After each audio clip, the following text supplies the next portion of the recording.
ఆంజనేయమతిపాటలాననం కాంచనాద్రికమనీయ విగ్రహం పారిజాత తరుమూలవాసినం భావయామి పవమాననందనం భావయామి పవమాననందనం. చెప్పండి అందరూ కూడా. ఓం శ్రీం రాం రామాయ నమః. ఈ రామ అష్టాక్షరీ మంత్రాన్ని శివుడు పార్వతికి ఉపదేశించినట్టుగా పద్మపురాణంలో ఉంది. అంత గొప్ప మంత్రంతో హనుమత్ ప్రవచనం ప్రారంభించుకుందాం. ఈరోజు మొదలుకొని 3 రోజుల పాటు 3 పండితోత్తములు శ్రీమద్ రామాయణంలో ఉన్న సుందరకాండమును పారాయణం చేస్తారు పూర్తిగా. సుందరకాండములో 68 సర్గలు ఉన్నాయి. 68 సర్గలతో కూడిన ఈ సుందరకాండ 7 కోట్ల మహామంత్రముల సారము అన్నారు. ఎవరు రాసింది? వాల్మీకి అయితే సుందరకాండం 7 కోటి మహామంత్రాల సారము అని పద్మపురాణంలో రామాయణ మహిమ ఉంటుంది. స్కాంద పురాణంలో కూడా మానసోత్తరఖండంలో రామాయణ మహిమ ఉంటుంది. అందులో వ్యాసుడు చెప్పాడు. అంటే వాల్మీకి రాసిన దాని ఫలశ్రుతిని మనకి వ్యాసుడు అందించాడు. వ్యాసుడిని నమ్ముతున్నాం కనుక, వేదవ్యాసుడు లేకపోతే ఈ సృష్టి లేదు కనుక ఆయన ఆజ్ఞని శిరోధార్యంగా భావించి ఈ సుందరకాండ పారాయణం ప్రారంభించాం. ఇవాళకి కూడా గురు పూర్ణిమ అంటే ఎవరెవరినో పూజిస్తున్నారు, కానీ గురు పూర్ణిమ అంటే పూజించవలసింది వేదవ్యాసుడే. వేదవ్యాసుడు ఆషాఢమాసంలో పూర్ణిమ నాడు యమునా నదీ తీరంలో జన్మించాడు. ద్వీపము అంటే తీరము అని అర్థం. ద్వీపంలో పుట్టడం వల్ల ఆయన్ని ద్వైపాయనుడు అన్నారు. కృష్ణవర్ణంలో ఉండడం వల్ల కృష్ణద్వైపాయనుడు అన్నారు. విష్ణువు యొక్క ఒక అవతారం కనుక వ్యాసో నారాయణో హరి అని భాగవతం చెబుతోంది కనుక కూడా కృష్ణద్వైపాయనుడు అన్నారు. ఆ మహానుభావుడే లేకపోతే ఇవాళ మనకి శాస్త్రాలు, పురాణాలు, ఇతిహాసాలు ఇవేమీ లేవు. అనంతముగా ఉన్న వేదములను విభజించాడు ఆయన. ఆయన కూడా వాల్మీకి మహర్షి యొక్క గొప్పతనాన్ని అన్నిసార్లు చెప్పాడు ఆయన. పద్మపురాణం ఈ మధ్యనే చాలా వరకు పూర్తి చేశాను. అందులో అసలు ఉత్తర రామాయణ మహిమంతా వివరించాడు ఆయన. 3 రోజులు కానీ 5 రోజులు కానీ 7 రోజులు కానీ లేక 9 రోజులు కానీ సుందరకాండమును పారాయణ చేసినటువంటి వాడు సంపూర్ణముగా రాముడు అనుగ్రహం పొందుతాడని, భయంకరమైన కష్టాల నుంచి బయటపడతాడని, సంకల్పం సిద్ధిస్తుందని, కోరిన కోరికలు నెరవేరుతాయని, ముఖ్యంగా మహారాజుల కొలువు కావాలనుకున్నవాడు ఇది పారాయణ చేయాలని చెప్పారు. ఇప్పుడు మహారాజులు లేరు కదండి. మహారాజుల కొలువు అంటే ట్రంప్ గారి కొలువు. ఆయన మీ దొంప దంచకుండా మీ ఉద్యోగాలు మీకు రావాలంటే ఈ సాఫ్ట్వేర్ వాళ్ళకి నిరంతరం హార్డ్వేర్ అయిపోతున్న సమయంలో దీన్ని పారాయణ చేసుకున్నా చేయించుకున్నా అటువంటి వాళ్ళకి సందేహం లేకుండా కొలువు వస్తుంది. వేళకింత భుక్తి లభిస్తుంది, ముక్తి లభిస్తుంది, సంపద వస్తుంది. అసలు రామాయణం వల్ల రానిదంటూ ఏమీ లేదు. అన్నిటికంటే మించి నా జీవితం రామాయణంతో మొదలైందండి. నేను ఒకప్పుడు ఇలా పురాణాలు చెబుతానని నేను అనుకోలేదు. ఏదో చిన్నప్పుడు అప్పుడప్పుడు ఆడవాళ్ళకి ఇళ్లల్లో వెళ్ళి భగవద్గీత అవి చెప్పేవాడిని. సంస్కృతం చిన్నప్పటి నుంచి చదువుకోవడం వల్ల. అనుకోకుండా ఒకసారి 1986లో నేను ఇంకా అప్పుడు బిఏ చదువుతున్న రోజుల్లో అర్ధవరమున ఒక పల్లెటూరుకి వెళ్ళాను. ఆ ఊళ్ళో అది సరిగ్గా అమావాస్య, మర్నాడే ఉగాది ప్రారంభం. 1986 ఉగాదికి ముందున్న అమావాస్య. అమావాస్య కలిసి రాదంటారు, నాకు అమావాస్య కలిసి వస్తుంది. ఆ రోజున అనుకోకుండా ఊళ్ళో వాళ్ళకి ఏదో ట్యూషన్ కావాలంటే వెడితే వాళ్ళు నేను వెళ్ళే సమయానికి ఒక మీటింగ్లో ఉన్నారు, ఒక సమావేశంలో ఉన్నారు. అక్కడ ఒక ఆశ్రమం ఉంది. ఈ ఆశ్రమంలో ఉగాది నుంచి 9 రోజుల పాటు సుందరకాండంపై ప్రవచనం చెప్పమని ఒక స్వామీజీని ఎవరినో పిలిచారు. ఆ స్వామివారికి ఏదో కర్మయోగం వల్ల చివరి రోజుల్లో ఏదో మాయరోగం వచ్చిందిట. ఆ రోగం వల్ల రాలేకపోయారు పాప ఆయన. ఎలాగండి ఈ సుందరకాండం రేపటి నుంచి జరగడం అని వాళ్ళు కంగారు పడుతూ ఉంటే నేనేదో పని మీద వెళ్ళాను. నన్ను చూడగానే ఆ ఆశ్రమాన్ని నిర్వహిస్తున్న ఒక యోగిని ఉన్నది. ఆవిడ ఎగాదిగా చూసింది. ఈయన మాత్రమే సుందరకాండం చెప్పగలరు అని టక్కునంది ఆవిడ. ఆవిడ ఒక సన్యాసిని, బ్రహ్మచారిణి, యోగిని. ఆ విధంగా ఆవిడ అమావాస్య నాడు నన్ను చూసి ఈయన సుందరకాండం చెబుతారు, ఏమండి బాబు, ఏది కుర్రాండి నేను, పైగా ఇనిషియేట్ చేసుకుని టిప్ టాప్గా వెళ్ళాను, పెద్ద జుట్టుతో వెళ్ళాను. అటువంటి వాడిని చూడగానే ఆవిడ మీరు ఉపన్యాసం చెప్పాలని కానీ వెనక ముందు చూడకుండా అలాగే చెబుతానండి సుందరకాండ అని మాట ఇచ్చి, ఎన్నింటికి రావాలి అంటే ఉగాది నాడు మధ్యాహ్నం 2 గంటల నుంచి సాయంత్రం 5 గంటల దాకా ప్రవచనం. ఎక్కువ మంది ఆడవాళ్ళు వినేవారు. పూర్వం ఆడవాళ్లలో భక్తి అనేది ఉండేది, ఆడవాళ్లలో పతివ్రతలను ఉండేవారు. అందువల్ల స్త్రీలు 2 to 5 అయితే వింటారండి, తర్వాత ఇంటికి వెళ్ళి టీలు కాఫీలు తాగుతారండి అంటే అలాగే అన్నాను. ఇంటికి వచ్చాక మా నాన్నగారిని అడిగాను, ఇంతవరకు ఎప్పుడు సుందరకాండ ప్రవచనం చేయలేదు, ఆడలేడీస్ అడిగేశారు కదా, పైగా వాడు ఎంతో భక్తులు అడిగారు కదా నన్ను ఒప్పుకున్నాను, ఇప్పుడు ఎలాగండి చెప్పడం అన్నాను. ఎలాగో నీకు భాష వచ్చు కదరా, కాబట్టి ఈ రోజు నుంచి సుందరకాండంలో శ్లోకాలు చదువు, కంఠస్థం చెయ్యి, వాటి తాత్పర్యం చెప్పేయి, అదే పురాణం అనుకో అన్నారు ఆయన.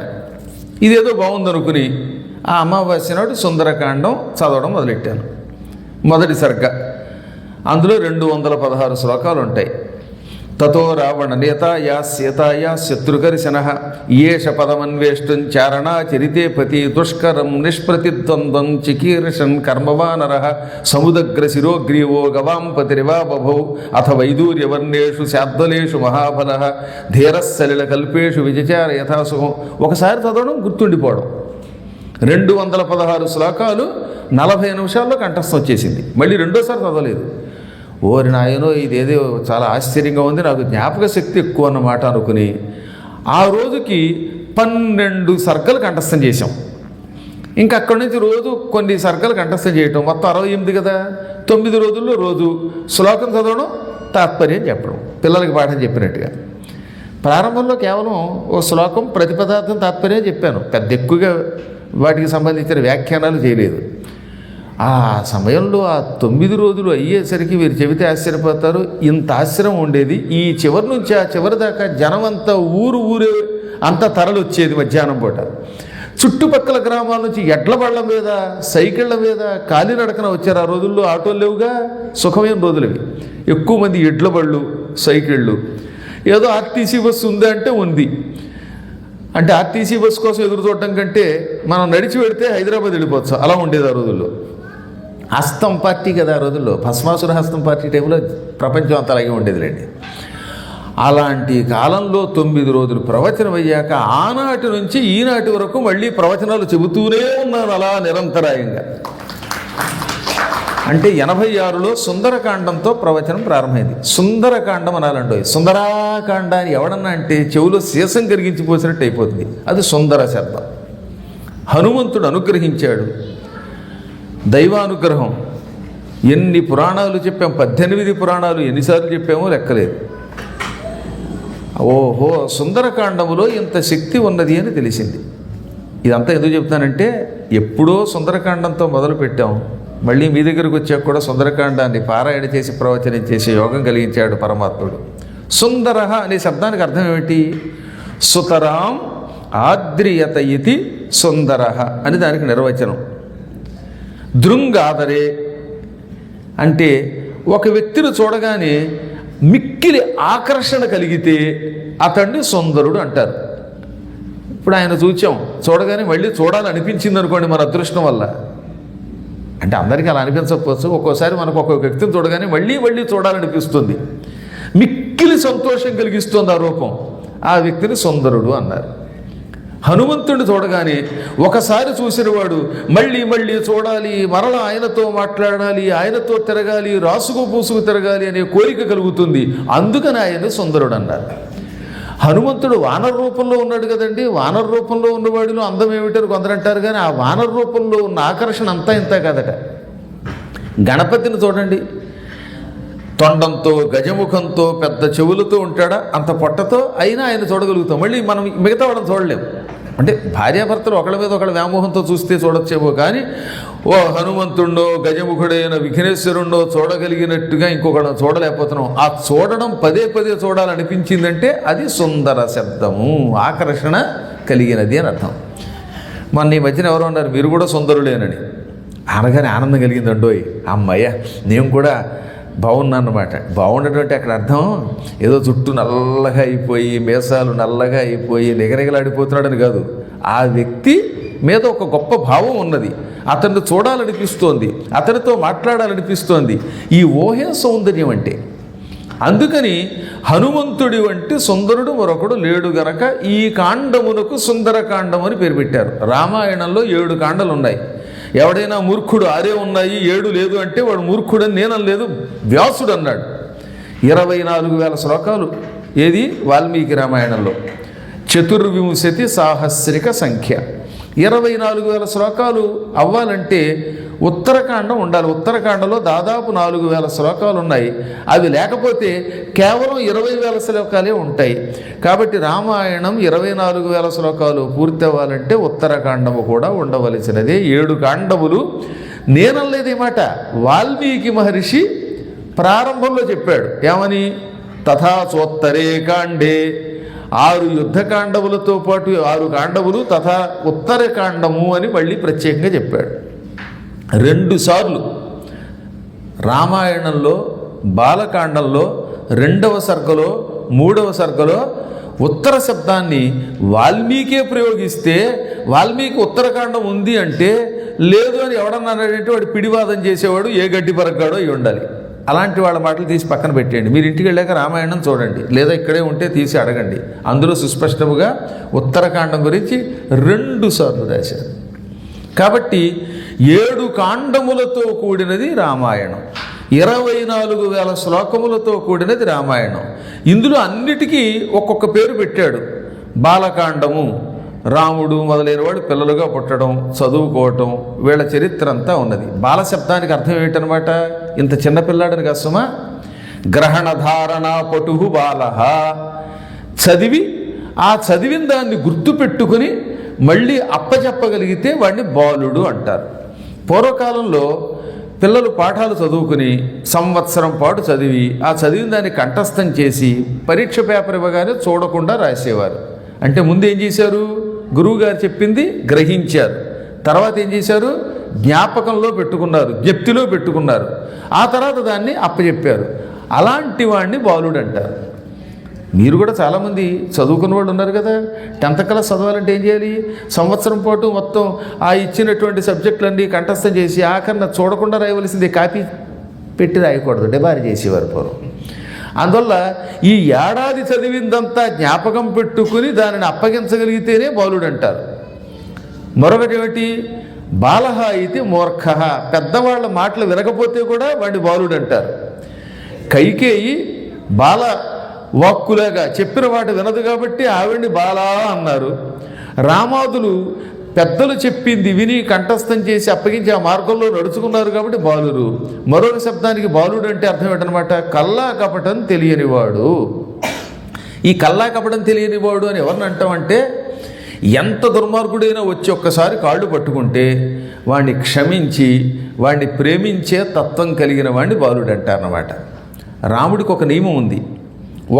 ఒక్కసారి వాడెవడైనా సరే, ఏ జాతికి చెందినవాడైనా సరే, రామ నేను నీ వాడిని అంటే చాలట, వాడికి అభయం ఇస్తానని ఒక శపథం చేశాడు ఆయన. సకృదేవ ప్రపన్నాయ తవాస్మీతి చ యాచతే అభయం సర్వభూతేభ్యో దదామ్యే తద్వ్రతం మమ అని రాముడు స్వయంగా అన్నాడు. ఎవరితో? సుగ్రీవుడితో. విభీషణుడు వచ్చినప్పుడు సకృత్ ఏవ అంటే ఒక్కసారి. సకృత్ అనే శబ్దమునకు ఒక్కసారి అని ఒక అర్థం, వెంటనే అని కూడా అర్థం ఉండోయ్. నేను వెంటనే అనడానికి, ఇటు ఒక్కసారి అనడానికి కూడా ఈ పదం వాడాను అన్నాడు ఆయన. సకృత్ ఏవంటే ఒక్కసారి. నేను నీ వాడిని, తవ అస్మి అంటే నేను నీ వాడిని అయ్యి ఉన్నాను. తవ అంటే నీ యొక్క, అస్మి అయ్యాను. రాముడి దగ్గరికి వచ్చేట ఒక ఆయన ఒక్కసారి ఏమన్నాడు? రామ నేను నీ వాడిని. ఇంతకంటే ఏమనలేదు ఇక. అలా అనగానే వెంటనే రాముడు వాడిని దగ్గరికి తీసుకొచ్చి, నువ్వెవడివైనా నాకు అక్కర్లా, నేను నీ వాడిని అన్నావు కదా, ఈ రోజు నుంచి నీ భారం నాది అంటాడు. ఇంత ప్రేమతో ఎవరైనా దగ్గరికి తీసుకుంటారండి? దండం పెడితే అనుమానిస్తున్నారు ఇవాడంతా. ఎవడైనా వచ్చి కాళ్ళకి దండం పెడితే వీడు ఎందుకు వచ్చాడో, డబ్బు లాగడానికి వచ్చాడో, ఇంకేమైనా కొంపముంచడానికి వచ్చాడో అని భయపడవలసిన రోజులు వచ్చాయి. అది అలా కూడా ఉందిలేండి నిజంగానే. నేను చూస్తూనే ఉన్నానుగా, నా కళ్ళ ముందే అమెరికాలో ఒకసారి ఒకడు, గురువు గారు మీరు మా ఇంటికి రావడం అదృష్టం అని పక్కకి తిరిగి నేను వెళ్ళలేదేమో అనుకుని దిక్కుమాలాడు వచ్చాడు అన్నాడు. అంటే నా మీద పెట్టుకున్నారు కానీ నా గురించి అనలేదు అనుకోండి, ఎవరి గురించో అన్నాడు. అయినా ఇతరుల గురించి అనడం కంటే నా మీద పెట్టుకుంటే సుఖంగా అంటున్నాను. ఈ లోకములో ఇలాంటి వాళ్ళే ఎక్కువగా ఉంటారు. కొంప ముంచేవాళ్ళు ఎక్కువగా ఉంటారు. ఎదురుగుండా ఒక మాట, పక్కకి వెళ్ళాక ఒక మాట అనేటటువంటి వాళ్ళు ఎక్కువ ఉంటారు. అటువంటి వాళ్ళని మనం నమ్మలేకపోతున్నాం. గురువుగారి పాదాలకి నమస్కరించి కాళ్ళకున్న గండపెండేరం ఒకటి పట్టుకుపోయాడు. నాకు కాలికి ఒక గండపెండేరం చేయించారు. ఏకంగా 10 కాసులతో చేయించారు. ఎప్పుడు 2004 సంవత్సరంలో. వాడు దండం పెట్టాడు, పెండేరం పట్టుకుపోయాడు, గండం మిగిల్చాడు. గండ పెండేరంలో గండం నీకు, పెండేరం నాకు అన్నాడు వాడు. అలాంటి వాళ్ళు ఈ లోకంలో ఎక్కువగా ఉంటారు. ఆశ్చర్యకరమైన దొంగలు ఉంటారు. దేవతలకి దండం పెట్టి మొక్కుకుని కిరీటాలు పట్టుకుపోయిన వాళ్ళు ఉన్నారు. ఓసారి తెలుసుగా మీకు, విజయవాడలో అమ్మవారి ఆలయంలో కిరీటం పట్టుకుపోయి వాడు దండం పెట్టాడు. పైగా అమ్మా నీ కిరీటం పట్టుకుపోతున్నాను, అది అమ్మగా వచ్చిన డబ్బులో కొంత నీ హుండీలో వేస్తా, మళ్ళీ అమ్మవారికే వాటా ఇస్తట. అందువల్ల సాధారణంగా ఎవరైనా నమస్కరిస్తే కూడా అనుమానించారు, కానీ రాముడు అనుమానించడు. ఎందుకని? పరమ పాపాత్ముడిని కూడా పుణ్యాత్ముడిని చేసే శక్తి నాకున్నది, వాడికి ముక్తి ఇచ్చే శక్తి ఉందనే నమ్మకం ఉంది కనుక ఒక్కసారి ఎవడైనా రామాయణు నీ వాడు నన్నంత మాత్రం చేత వాడు ఎవడైనా సరే వాడికి నేను అభయం ఇస్తానన్నాడు ఆయన. సర్వభూతేభ్య, అన్ని ప్రాణులకు అభయం దదామి, భయం లేకుండా చేస్తాను. అభయం అంటే ఏమిటి? భయము లేకుండా చేయుట. అంత గొప్ప దేవుడు కాబట్టి ఆయన బాలుడు అన్నారు. అందుకని ఇలాంటి చరిత్ర ఉండడం వల్ల మొదటి కాండం బాలకాండం అయ్యింది. ఇక రెండవ కథ అంతా అయోధ్య చుట్టూ తిరిగింది. అయోధ్యలో ఉన్న పట్టాభిషేక ఘట్టాలు, రాముడిని వనవాసానికి పంపేటప్పుడు కైకి అయోధ్యలోనే పడుండడం, ఆవిడ ఏడిపించడం, ఇవన్నీ ఉన్నాయి కనుక రెండవ కాండకి అయోధ్యాకాండం అని పేరెట్టారు. ఇక మూడవది ఏమిటి? అరణ్యవాసం చేశారు కనుక, అడవిలో కథ కనుక అరణ్యకాండము అన్నారు. నాలుగవది కిష్కింధ చుట్టూ తిరిగింది. కిష్కింధ నగరం, కిష్కింధ మొత్తం సుగ్రీవుడికి మళ్ళీ తిరిగి ఇప్పించటం, ఈ గందరగోళం అంతా ఉండడం వల్ల అది కిష్కింధాకాండం అయ్యింది. కానీ ఆ తర్వాత కాండం వరకు మాత్రం ఏదో బాలకాండము, అయోధ్యాకాండము, అరణ్యకాండము, కిష్కింధాకాండం అన్నట్టుగా ఐదవ దానికి లంకాకాండం అని కానీ, హనుమత్కాండం అని కానీ, సీతాకాండం అని కానీ ఏమీ పెట్టకుండా సుందరకాండం అన్నారు. మళ్ళీ ఆరో దాంట్లో చూడండి, యుద్ధకాండం అన్నాడు. యుద్ధం జరిగింది కాబట్టి సందర్భాన్ని బట్టి పేరు పెట్టిన వాల్మీకి మిగతా కథకు ఉత్తరకాండమని పేరు పెట్టినవాడు ఒక్క ఐదవ కాండమునకు మాత్రమే సుందరకాండమును ఎందుకు పెట్టాడు అంటే, ఎవరి పేరు ఎత్తకుండా అందులో అనేక సౌందర్య లక్షణాలు ఉన్నాయి కనుక. ఒకటి, హనుమంతుడు సుందరుడు, ఆకర్షిస్తాడు. సీత లాంటి సుందరి లేదు, రాముడి లాంటి సుందరుడు లేడు, చెప్పే నాలాంటి అందగాడు కూడా లేడండి. అందుకని నన్ను కూడా దృష్టిలో పెట్టుకుని సుందరకాండం అన్నాడు ఆయన. ఇక లంకానగరం పరమ సౌందర్యంతో కూడింది. లంకానగరం ఇప్పటికీ కూడా కంపైపోయిన తర్వాత కూడా అందంగా ఉందంటే ఆ రోజుల్లో ఎలా ఉండేదో ఆలోచించండి. మీలో చాలామంది పడుచుతనంలో చాలా అందంగా ఉండేవారు, ఇప్పుడంటే ఇలా అయిపోయారు. కానీ ఇప్పుడు నేమాన సత్యం గారు కూడా చిన్నప్పుడు గుండ్రంగా గుమ్మడికాయలాగే ఉండేవారు, ఇప్పుడు మరీ కొంచెం రుబ్బురోలు పత్రం అయ్యారు. కానీ పాప చిన్నప్పుడు అందాన్ని చూసి ఆవిడ పద్మగారు వలలో పడిపోయారట. ఇప్పుడు బాధపడుతున్నారట. అంటే బాధపడడం అంటే అయ్యో అందం ఇలా అయిపోయిందని, అంతేగాని ఆయన భర్త అయినందుకు బాధపడరావుడు పతివ్రత అనుకోండి ఎంతో కొత్త. అందువల్ల చెప్పొచ్చేది ఏంటంటే, మనుష్యులలో ఏ రకమైనటువంటి లక్షణములైనా రేపొద్దున మారిపోతాయి, కానీ అప్పటికీ ఎప్పటికీ మార్పు లేకుండా ఉన్న సౌందర్యం కొన్ని చోట్ల ఉన్నది. అందులో లంక కూడా సౌందర్యంతో ఉన్నది. అందులో ప్రతి కథ, ప్రతి శ్లోకము పరమసుందరం. ఇలా సౌందర్యంతో నిండి ఉండడం వల్ల దాన్ని సుందరకాండం అన్నారు. సౌందర్యం అని దేన్ని అంటారు అంటే, జీవుణ్ణి పరమాత్మతో కలిపే ఘట్టమును సౌందర్యము అనాలి. సీతాదేవి మన జీవులకి ప్రతీకగా వచ్చింది. జీవుడెప్పుడు భగవంతుణ్ణి నిత్యం ఏదో రకంగా వేడుకోవాలి. అందుకే అశోకవనంలో కూడా రామ రామ అంటూ రామనామమే తనకు ఆహారంగా భావించి శోకించింది తప్ప ఇంకోటి కోరుకోలేదు ఆవిడ. అసలు రావణాసుడు ఎంత దుర్మార్గుడండి. సీతాదేవిని అశోకవనంలో ఎందుకు పెట్టాడు తెలుసుగా? మీలో కొంతమంది నాతో అశోకవనానికి వచ్చిన వాళ్ళు ఉన్నారు, ఒక 2 3 మొత్తం మీద. మీరు రాలేదు కదమ్మా, ఈసారి ఇంకోసారి పెడదాం. మొత్తం లంకానగరంలో అశోకవనం ఒకటిని భారతదేశంలో ఊటీ, కొడైకెనాలు ఇవి ఎలా చల్లగా ఉంటాయో అంత చల్లగా ఉంటుంది. మరీ విపరీతంగా ఉంటుంది ఆ చలి. మిగతా ప్రాంతంలో ఉక్కపోత ఎక్కువగా ఉంటుంది. అశోక వృక్షాల కింద కాసేపు కూర్చుంటే ఆ చలి తట్టుకోలేక ఎవడైనా పరుగుని ఇంకో చోటకి వెళ్ళిపోవాలనుకుంటాడు. సీతాదేవిని అశోక వృక్షం కింద కూర్చోబెడితే ఈ వనంలో చలికి తట్టుకోలేక నా అంతఃపురంలోకి వస్తుంది. అప్పుడు అంతఃపురంలోకి వస్తే ఆవిడని భోగభాగ్యాల్లో ముంచేద్దాం అనే ఉద్దేశంతో అక్కడ పెట్టాడు ఆయన. కానీ ఆవిడ సంవత్సర కాలం అశోకవనంలో ఉన్నది. ఇంచుమించుగా ఒక్కరోజు తక్కువగా సంవత్సర కాలం ఉన్నది.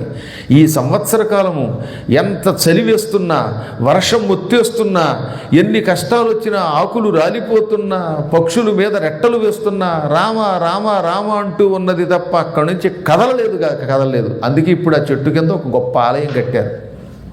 ఎంతో అద్భుతమైన ఆలయం అది. ఆలయం చూసి తీరాలి జీవితంలో ఒకసారైనా. హనుమంతుడు విశ్వరూపం చూపించినప్పుడు ఆయన పాదాలు కొండలో బాగా ముద్రలుగా పడిపోయి హనుమంతుని పాదముద్రలు గట్టిగా పడ్డాయి. ఫోన్లో ఉన్నట్టుంది, వెళ్ళేటప్పుడు ఒకసారి చూపించమని చెబుతాను మా రాజుని. ఒకసారి వీలుంటే ఆ బొమ్మలు చూపించండి. హనుమంతుడు సీతకి నేను హనుమంతుడి నాకు ఇంత రూపం ఉందని చూపించడానికి ఒక కొండంత రూపం ధరిస్తాడు విశ్వరూపం. అప్పుడు ఆయన బరువైన వాడు అవడం వల్ల ఆయన పాదముద్రలు కొండలో అలా ఉండిపోయాయి. మంచి బలమైన వ్యక్తి కొండను ఒక తన్ను తనితే అవుతున్నమాట, ఆ చిహ్నాలు ఉండిపోతాయి, గుర్తులు ఉండిపోతాయి. ఆ గుర్తులు ఉండిపోయి ఎంత బాగుంటాయండి ఆ ముద్రలు. వాటికి నమస్కారం చేస్తే హనుమంతుణ్ణి నిత్యం చూసిన ఆనందం కలుగుతుంది. వాటి ఇప్పుడు మీతో ఇలా మాట్లాడుతుంటే నేను అక్కడికి వెళ్ళిపోయాను. మళ్ళీ ఆ దృశ్యం అదృశ్యం కాకుండా ఉన్నది. అటువంటి చోట ఆవిడ పెడితే కూడా కదలకుండా అక్కడే ఉండిపోయింది ఆవిడ చలిని తట్టుకొని. మహాత్ములు ఎప్పుడు ఒక్కసారి భగవంతుడిని పట్టుకుంటే భోగములకు లొంగి పొరపాటును కూడా ఇతరుల దగ్గరికి వెళ్ళరు అని ఆవిడ నిరూపించింది. అందువల్ల నిరంతరం రామ రామ రామ అని తప్పించిపోయిన జగన్మాత చరిత్రది. అందువల్లే ఇప్పటికి కూడా జీవాత్మలకు ప్రతీక అయిన సీతాదేవి పరమాత్ముడైన రాముడి గురించి తప్పించిన స్థలం అవ్వడం వల్ల అశోకవనానికి వెడితే మనకు ఆనందం కలుగుతుందన్నమాట. అందువల్ల సుందరకాండములో సీతారాముల కథ జీవుడు పరమాత్ముడిని చేరే కథ. జీవుణ్ణి పరమాత్మ దగ్గరికి ఎవరు తీసుకెళ్ళగలరు? ఒక్క గురువు గారు మాత్రమే తీసుకెళ్ళగలుగుతారు. అందుకే ఈ ప్రపంచంలో గురోరన్యన్న విద్యతే, గురువుని మించిన దైవం మరొకడు లేడు అన్నారు. హనుమంతుడి వంటి గురువు లేడు. హనుమంతుడిని అందుకే ఆచార్యుడు అన్నారు. సుందరకాండలో మొదటి శ్లోకం ఏమిటి? తతో రావణనేతాయా సీతాయా శత్రుకరిశన ఏష పదమన్వేష్టం చారణాచరితే పతి అని. తతః అంటే పెమ్మట సీతాదేవి అశోకవనంలో ఉంది అని సంపాతి అని ఒక ఆయన చెప్పాడు కదా, జటాయువు యొక్క అన్నగారు. ఆ చెప్పిన తర్వాత రావణుని చేత తీసుకొని పోబడిన సీతాదేవి యొక్క జాడని వెతకడానికి శత్రుకరిశనుడైన హనుమంతుడు చారణులు తిరిగే ఆకాశ మార్గంలో వెళ్ళడానికి సంకల్పించను. ఇది మొదటి శ్లోకం యొక్క సారాంశం. ఈ శ్లోకానికి అర్థం తెలిస్తే జీవితం అంతా సఫలమైనట్టే. ఈ తతః అనే శబ్దము ఉపనిషత్తు వాక్యం. ఓం తత్సత్ అని ఆఖరణ ఉపనిషత్తులు ముగిస్తాం, ప్రారంభిస్తాం. తత్ అంటే ఈ కనపడుతున్నదంతా, ఈ చరాచర జగత్తంతా. సత్ అంటే బ్రహ్మ పదార్థము. మనకి కనపడుతున్న ఈ చరాచర జగత్తంతా పరమాత్మ స్వరూపం. పరమాత్ముడు కానిది ఈ సృష్టిలో ఏదీ లేదు. అది తత్సత్ అంటే. ఈ తత్తులో ఉన్న తకారము, సత్తులో ఉన్న సకారము, ఈ రెండింటినీ కలిపితే సీత అయింది. సత్తలో ఉన్న సకారం తీసుకొచ్చారు, దానికి ఈకారం కలిపారు, అంటే సి అయ్యింది. తత్తులో ఉన్న తకారం దాని పక్కన పెట్టారు, అప్పుడు ఏమైంది? అది సీత. ఇంకా గాయత్రి మంత్రం దేంతో ప్రారంభమవుతుంది? తత్సవితుర్వరేణ్యం అని. తత్ ఆ సవితు సూర్యభగవానుడు శ్రేష్ఠుడు, సూర్యుడి గురించి మొదలుపెట్టారు. ఆ తత్ సవితుర్వరేణ్యంలో ఉన్న తకార సకారాలే సీత అనే ఒక శబ్దంగా మారాయి. అంటే గాయత్రి మంత్రము అమ్మవారు తనకు ఒక నామంగా ధరించింది. ఎందుకంటే అమ్మవారి సమస్త దేవతా స్వరూపిణి గనక. తత్సత్ అనే ఉపనిషద్ వాక్యము ఒక నామంగా ధరించింది. ఇప్పుడు ఇందులో సీత అనే శబ్దం ఉపనిషత్తు వాక్యమని, గాయత్రీ మంత్రమని ముందు చెప్పాను మీకు. ఇప్పుడు అందులో ఉన్న గొప్ప లక్షణం కూడా తెలుసుకుందాం. అందులో మొదట సకారం ఉన్నది సీతలో. సా అంటే అర్థం ఏమిటి? సాచ లక్ష్మీ బుధై ప్రోక్త. సా అనే ఒక అక్షరములకు లక్ష్మీ అని అర్థం. ఏకాక్షర నిఘంటువుల్లో ఏమన్నారు? సా అంటే లక్ష్మి, ఈ అన్న లక్ష్మి, సకార ఈకారములు కలిస్తే సి అంటే లక్ష్మి, లక్ష్మి అని అర్థం. ఏమంటే ఈ అంటే లక్ష్మి ఎక్కడుంది అంటే, రోజు వేదం చదువుతున్నారు కదా వాళ్ళు, అందులో శ్రీ సూక్తంలో తాం పద్మినీమీం శరణమహం ప్రపద్యే అంటున్నారా లేదా? తాం పద్మినీం ఈం శరణం అహం ప్రపద్యే. అహం నేను, ఈం లక్ష్మిని, శరణం శరణు కోరుతున్నాను, లక్ష్మీదేవిని రక్షించమని శరణు కోరుతున్నాను అని అర్థం ఆ మంత్రానికి. రోజు వింటున్న శ్రీ సూక్తంలో మంత్రంలో ఒక అక్షరం ఇది. కాకపోతే తాం పద్మినీమీం అనేది కలిసిపోవటం వల్ల, సంధి వల్ల అందులో ఈ అనే విషయం తెలియదు చాలామంది. ఈ అంటే లక్ష్మి అని అర్థం అనమాట. అందుకని ఆ వాడు చెబుతున్నాను. సా అన్న లక్ష్మి, ఈ అన్న లక్ష్మి. అప్పుడు సాకి ఈ కలిపి సి అని ఎందుకు మార్చారు అంటే, లక్ష్మీ లక్ష్మి కదా, మహాలక్ష్మి కరుణాస్వరూపిణి అయిన లక్ష్మి అని అర్థం. కొన్ని శబ్దములు మళ్ళీ మళ్ళీ రిపీట్ చేయటం ద్వారా శక్తి పెరుగుతుంది, అన్నిటికి కాదు. నిప్పు అంటే చాలు, అగ్ని పరక్కర్ల. ఈ మధ్యన ఆడలేడీస్ అని అండ మొదలెట్టారండి సరదాగా.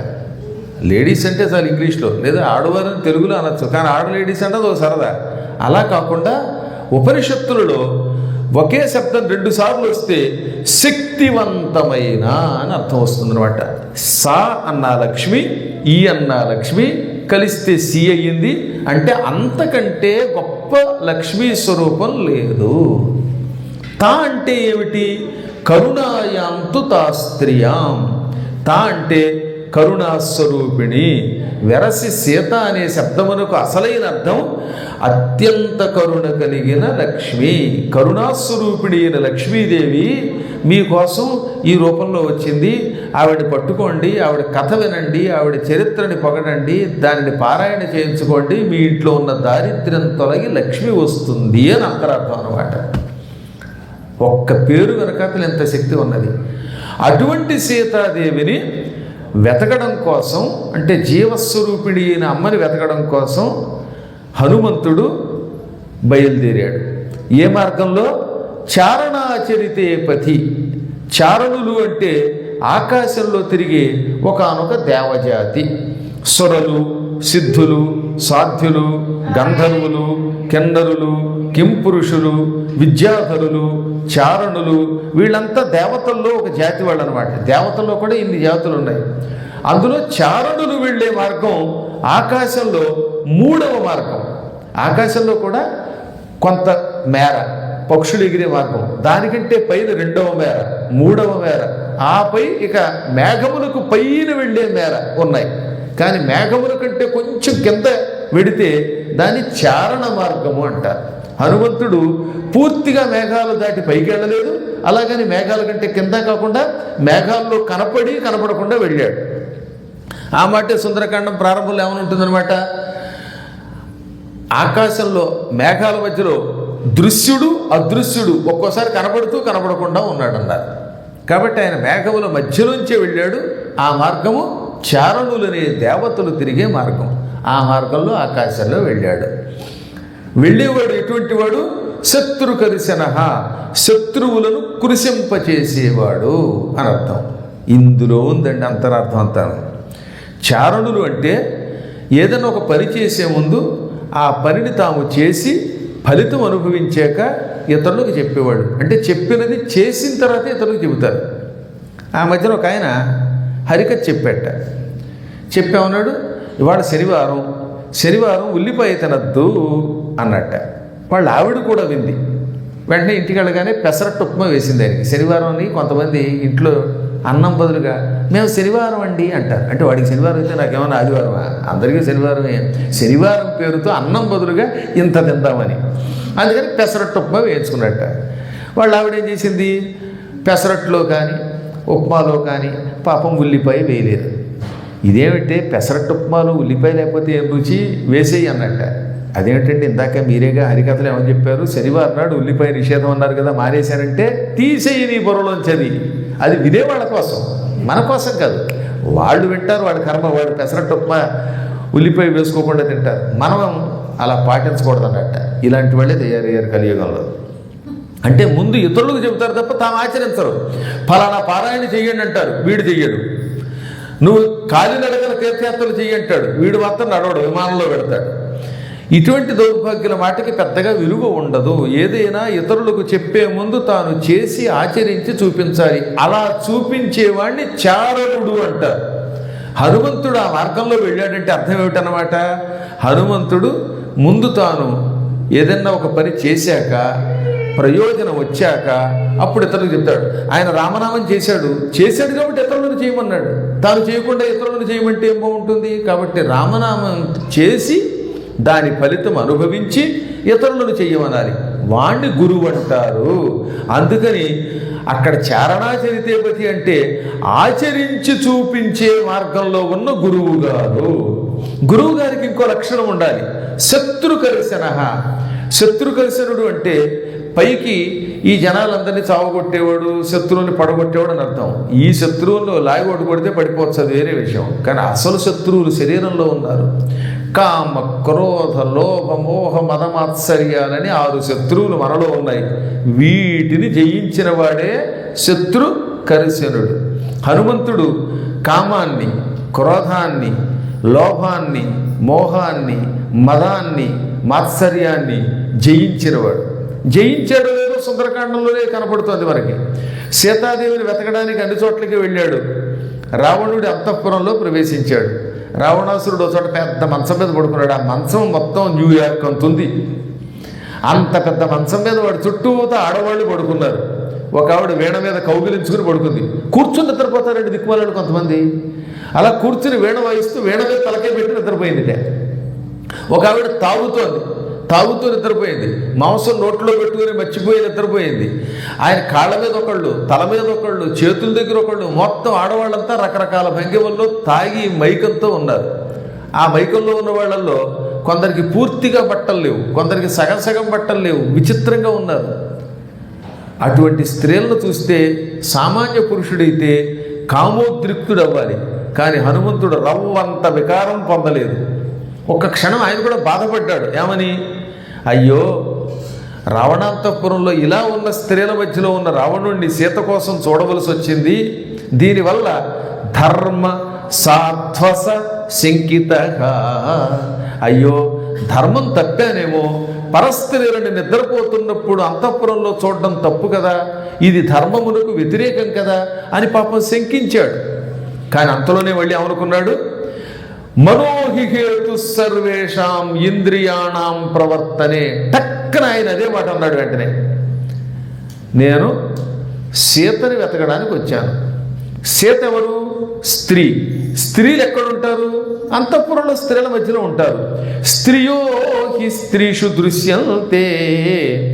ఆడవాళ్ళని వెతకాలంటే ఆడవాళ్ళ మధ్యలోనే వెతకాలి. జింకని వెతకాలంటే జింకల మధ్యలో వెతుకుతాం, కానీ కుక్కల మధ్యలో వెతకం కదా. అలాగే అమ్మని వెతకాలంటే అంతఃపురంలో ఆడవాళ్ళలోనే వెతకాలి. ఎంతమంది ఆడవాళ్ళ మధ్యలో సీత కోసం వెతుకుతున్నప్పుడు, వీళ్ళు ఇన్ని రకాల విచిత్ర భంగిమలలో ఉన్నప్పుడు నా మనస్సులో ఎక్కడైనా ఎంతైనా వికారం పుట్టిందా? ఏ పిచ్చి కోరికైనా కలిగిందా? కలగలేదు. కాబట్టి ఏమవుతుందన్నమాట, నేను ధర్మమును తప్పలేదు అన్నాడే. తనకి తానే సర్టిఫికెట్ ఇచ్చుకోవడం కాదు, నిజంగా అది నిజమే. అలా నిజమే కాకపోతే సీత కనపడదు. ఆ సౌందర్యానికిట ఇంద్రాది దేవతలు కూడా వ్యామోహం చెందుతారు. పరమధర్మాత్ములు కూడా ఒక్కోసారి అందానికి ఆ ఆడవాళ్ళ యొక్క రూపాలకి లొంగిపోతారు. కానీ రవ్వంత కూడా వికారము లేకుండా, ఏ కోరిక లేకుండా నిర్వికారంగా చూశాడు ఆయన. అందువల్ల ఏమన్నారు ఆయన్ని? శత్రుకర్షణుడు. రోజు మీరు ఆయన ధ్యానం చేస్తున్నారు. ఏమని? మనోజవం మారుతతుల్య వేగం జితేంద్రియం బుద్ధిమతం వరిష్టం వాతాత్మజం రామాత్మజం వానరయూథ ముఖ్యం శ్రీరామదూతం శిరసా నమామి. అందులో జితేంద్రియుడు అనే పదం వాడారు. జత జయింపబడిన, ఇంద్రియ ఇంద్రియం కలిగిన వాడు, ద్వితీయ విభక్తి కనుక జితేంద్రియం అన్నారు. అంటే ఇంద్రియములను జయించాడు. ఆ మాట అనాలంటే ఎంత కష్టం. ఎంత గొప్పవాడైనా ఇంద్రియాలను అదుపులో పెట్టలేడు. ఒక్కొక్కడికి స్త్రీ వ్యామోహం, ఒక్కొక్కరికి ధన వ్యామోహం. కవర్ చేతిలో పెట్టగానే పరుగును వచ్చి ఈ కవర్ ఇప్పి ఎంత పెట్టారా అని చూసుకోకుండా ఉన్నవాడు ఎందులో ఎంతమంది ఉంటారు? మీలాంటి పుణ్యాత్ములు పక్కన పెట్టారు. మీరు జితేంద్రియులు అనకపోతే రేపు పడి రారు. కానీ నిజానికి డబ్బు మీదో, గృహం మీదో, కీర్తి మీదో ఏదో ఒక దాని మీద వ్యామోహం ఉంటుంది. ఇదిగో ఫలానా ఆయన పొగిడితే ఇంకొక ఆయనకి మండిపోతుందండి. ఎంతసేపు వాళ్ళనే పొగుడుతున్నారు, నన్ను పొగట్లేదంటారు. ఇదొక్కడం ఈ కలికాలంలో. దానివల్ల ఈ మధ్యన పొగట్టం మానేయాల్సి వచ్చింది. ఎందుకంటే ఎవడి పేరు ఎత్తే ఎవడికి వంటో తెలియదు. ఫలానా వాడు గొప్పవాడు అన్నవా రెండో వాడికి కోపం వస్తుంది. అంటే కీర్తి మీద వ్యామోహం వాడికి. ఒక్కొక్కడికి తిండి మీద వ్యామోహం. ఈ విధంగా ఏదో ఒక ఇంద్రియమును అదుపులో పెట్టేటటువంటి వాడు చాలా అరుదుగా ఉన్నారు. ఒక్క ఇంద్రియాన్ని అదుపులో పెట్టలేరట, 6 ఇంద్రియాలను అదుపులో పెడతారు. పంచేంద్రియాలను అదుపులో పెట్టడం అసంభవం.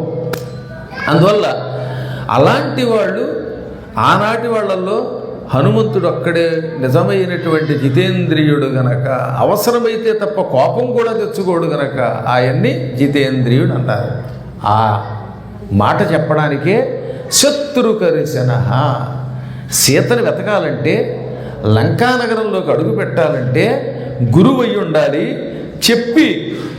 చెప్పిన దాన్ని చేసి చూపించేటటువంటి గురువు అయి ఉండాలి. ఇంద్రియాలను అదుపులో పెట్టిన వాడు అయి ఉండాలి. అటువంటి వాడు కాబట్టి హనుమంతుడిని నమ్మి, నాయన హనుమా నువ్వు సీతను చూడగలవని నాకు నమ్మకం.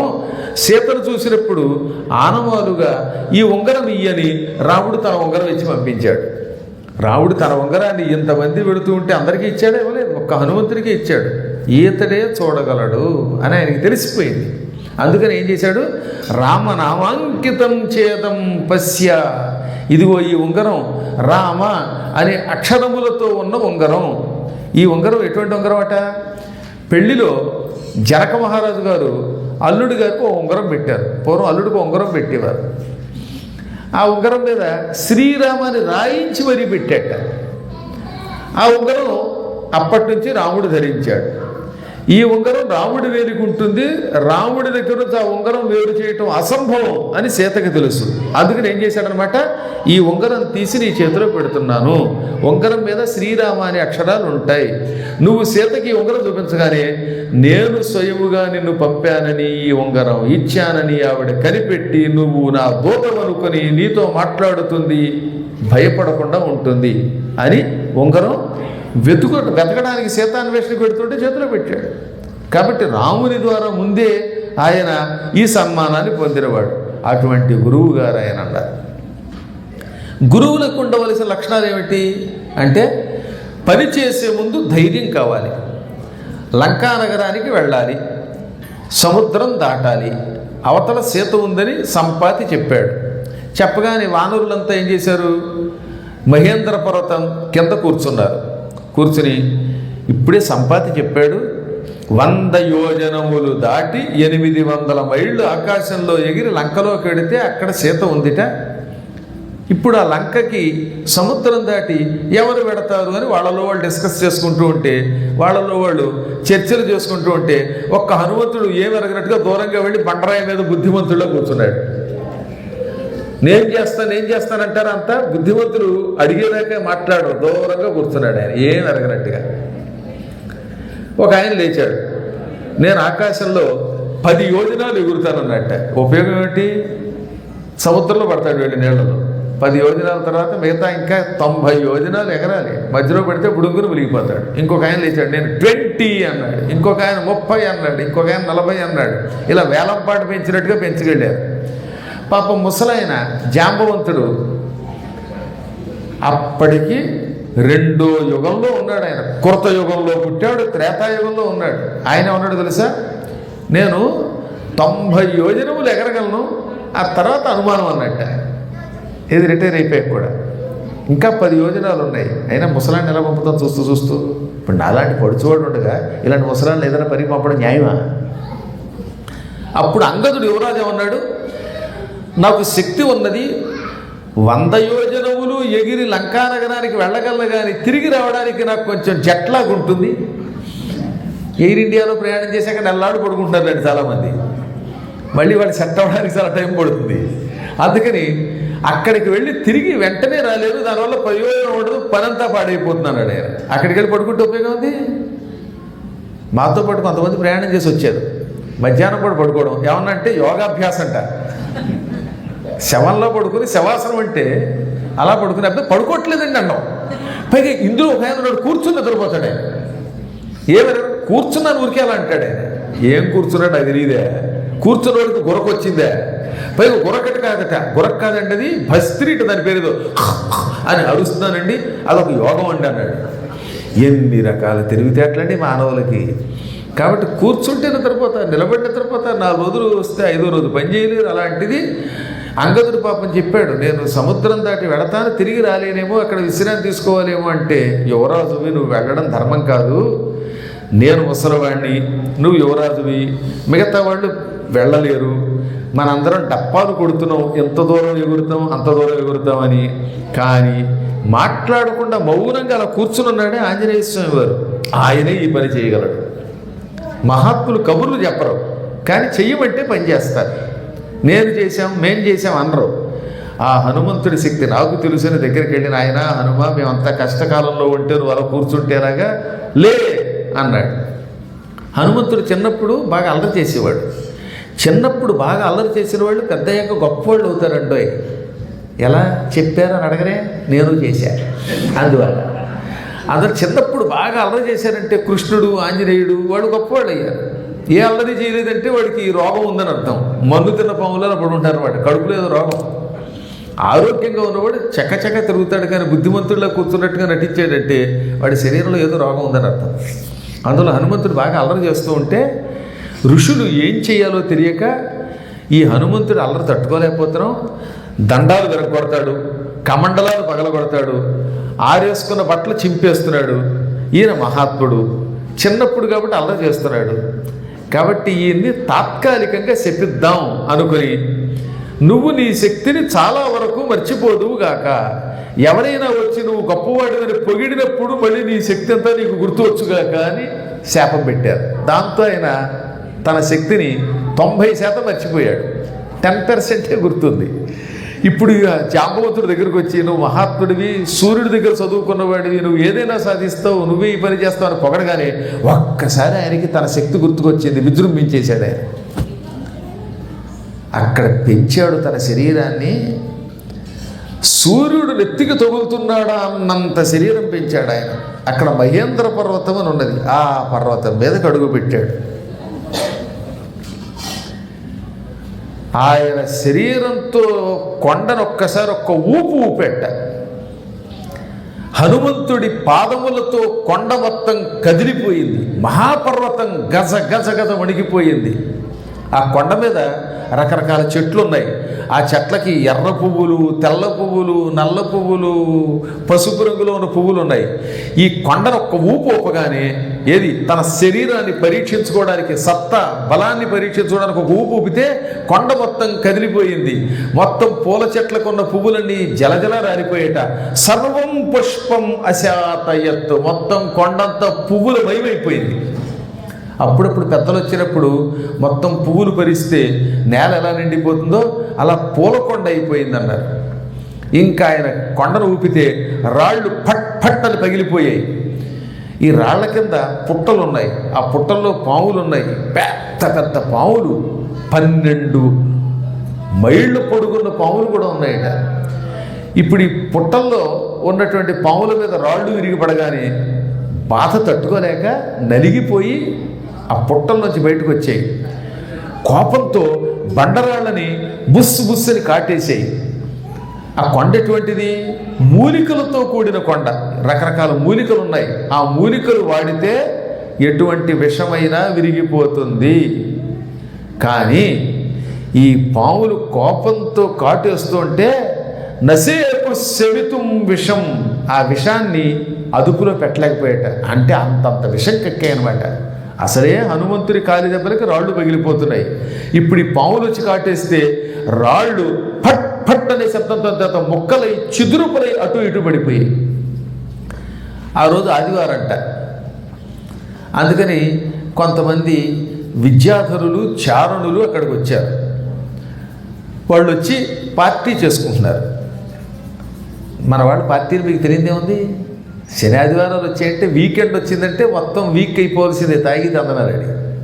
అక్కడికి వచ్చిన చారణులు విద్యాధరులు కూడా మద్యం మాంసాలు తెచ్చు కూర్చున్నారు. అంటే వాళ్ళు గొప్పవాళ్ళు కాదు, ఒక లో లెవెల్ వాళ్ళు. అందుకని తాగుడు తందనాలు మొదలైనవన్నీ తెచ్చుకున్నారట. బంగారపు గిన్నెల్లో రకరకాల మద్యాలు పెట్టుకుని మాంసం తినడానికి సిద్ధపడుతూ ఉంటే హనుమంతుడు ఊపాడు. అసలు వాళ్ళ కోసం ఊపిట్టాడు మండిపోయి. దిక్కుమాల ఆదివారం శనివారం ఈ పార్టీలు ఏమిటారా మేము మొహం తగలయ్యాను ఊపాడేమో. దెబ్బకి ఏమైపోయిందట, ఆ పాత్రలు చల్లాచలరైపోయాయి, మద్యాలన్నీ ఒలిగిపోయాయి, వాళ్ళు వణిగిపోయారు. భిద్యతేయం గిరిర్భూతైరితి మత్వా తపస్యనః త్రస్తా విద్యాధరాస్తస్మాదుత్పేతు స్త్రీగణైస్సక. అక్కడ కొంతమంది ఋషులు కొండ పగిలిపోతుందేమో అనుకుని వాళ్ళు పక్కకెళ్ళారు. దాంతో ఈ విద్యాధరులు వణిగిపోయి పాత్రలన్నీ అక్కడే వదిలేసి, ఏది పానపాత్రలు మాంసం పాత్రలు వదిలేసి రివ్వున ఆకాశంలో పైకి లేచిపోయారు. ఆ పైనుంచి చూశారట వాడు. పెద్ద కొండలాగా, కొండ మీద మరో కొండలా కనబడ్డాడు హనుమంతుడు. ఎవరి భూతం అనుకుంటూ ఉండగా మహాత్ములైన ఋషులు ఈతడు హనుమంతుడు రాముడి పని కోసం లంకానగరానికి దూకడానికి సిద్ధపడుతున్నాడు, సముద్రం దాటడానికి సిద్ధపడుతున్నాడు. తన బలాన్ని పరీక్షించుకుంటూ కొండను ఒక ఊపు ఊపాడు. ఊపడంతో కొండంతా కదిలిపోయింది, రాళ్ళు పగిలిపోయాయి. ఇంత గందరగోళం అయిపోయిందరు. కానీ అమ్మో హనుమంతుడా సీతాన్వేషణకు పెడుతున్నాడా, అయితే ఆయనకి మనం జయం కోరుకుందాం అని వాళ్ళంతా వెళ్ళిపోయారు. అక్కడే వదిలేసి ఆసనాలు అవి కూడా. ఇంత గందరగోళం ఎందుకు సృష్టించాడంటే ఆయన ఎగిరే ముందు తన బలం ఒక్కసారి చూడాలి. మీరు చూశారు కదా, విమానాలు ఎగరాలంటే రన్వే మీద కొంత పరిగెడతాయి. ఈయన కూడా అలాగే ఒక్కసారి అని పరీక్షించుకుని పైకి లేవాలన్నమాట. ఆ లేవడం కోసం అక్కడ కాసేపు అటు ఇటు విచచార అటు ఇటు తిరిగాడు. ఇంత శరీరం పెంచిన ఆయనకి మిగతా వానరులు ఎలా కనబడ్డారట, ఇంతంత ముద్దల్లా కనబడ్డారు, బొమ్మల్లా కనబడ్డారు, చిన్న చిన్న పిల్లల్లా కనబడ్డారు. మామూలుగా ఉన్నప్పుడు హనుమంతుడి ఆకారంలో ఉన్న వాళ్ళు హనుమంతుడు అంత కొండంత శరీరం పెంచడంతో ఆయన ముందు వాళ్ళంతా ఏదో చిన్న చిన్న బొమ్మలు లేకపోతే పూల కుండీల్లో కనబడ్డారు. అంత శరీరం పెంచాడు అనమాట. కిందకి చూశాడు, చూసామన్నాడు. అది హనుమంతుడి గొప్పతనం అంటే.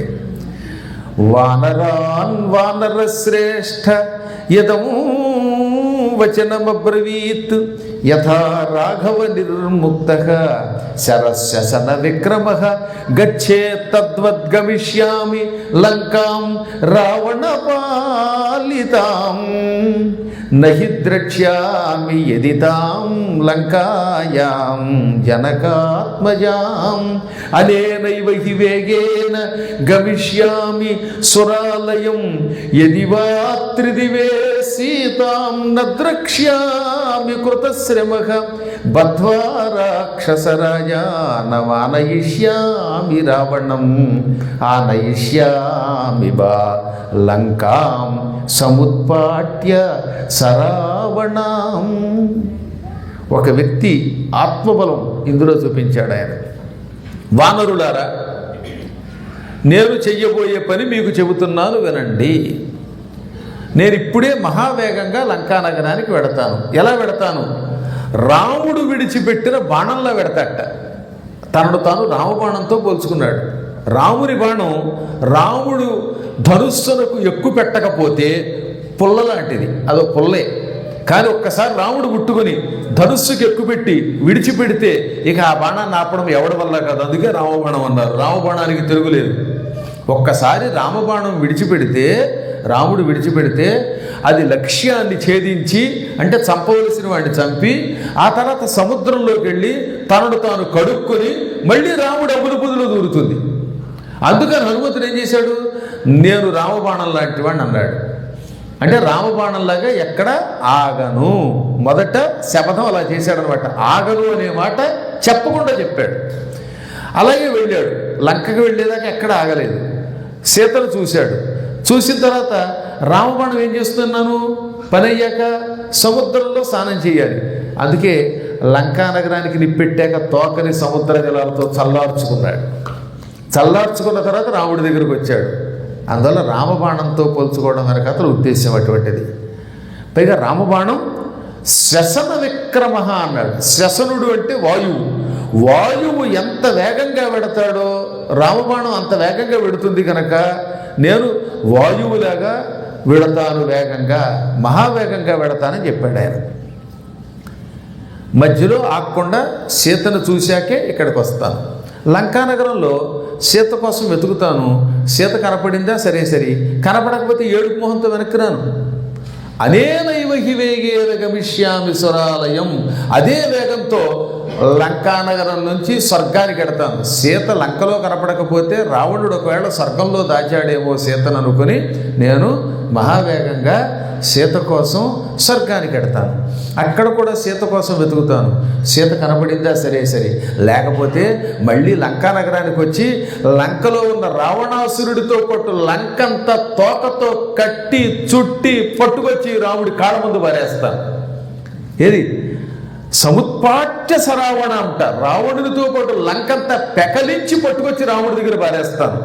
ఏమైనా సీతను చూస్తాను, సీత లేకుండా రాను అని ఎంత ధైర్యంగా చెప్పాడు. ఎలా చెప్పగలిగట? రామ అనే 2 అక్షరాలు నా దగ్గర ఉన్నాయి గనక సీతను చూడకుండా రానన్నాడు ఆయన. ఈ విధంగా పలికి రివ్వున ఎగిరాడు ఆయన. హనుమంతుడు ఒక గొప్ప సాధకుడు. సాధకులు అసలు ఒక ప్రయత్నం మొదలు పెడితే మధ్యలో ఎన్ని ఆటంకాలు వచ్చినా ఆ ప్రయత్నం ఆపరం. మంచి పని చేసేవాళ్ళని ముందు బంధువులు వద్దంటారు, ఆ తర్వాత దేవతలు పరీక్షిస్తారు, ఆ తర్వాత రాక్షస పరీక్ష ఉంటుంది. మొదట 3 పరీక్షలు వరుసగా ఎదుర్కోవాలట. మొదటి పరీక్ష ఏమిటి? ఆత్మీయ పరీక్ష. ఇదో దానికి ఉదాహరణ. ఒక ఆయన ఏకాదశి నాడు ఉపవాసం ఉన్నాడు. వెంటనే వాళ్ళ ఆవిడ వచ్చి, ఏకాదశి నాడు ఉపవాసం ఉండకూడదండి, కటిక నీరసం వచ్చేస్తుందట, అందుకని పెసరట్టు ఉప్మా తినచ్చండి అంది. ఓహో అలాగా అన్నాడు. ఉపవాసం పోయింది, పెసరట్టు ఉప్మా తిన్నాడు. ఇప్పుడు లోపల్లో చాలా చోట్ల అలాగే ఉంటుంది.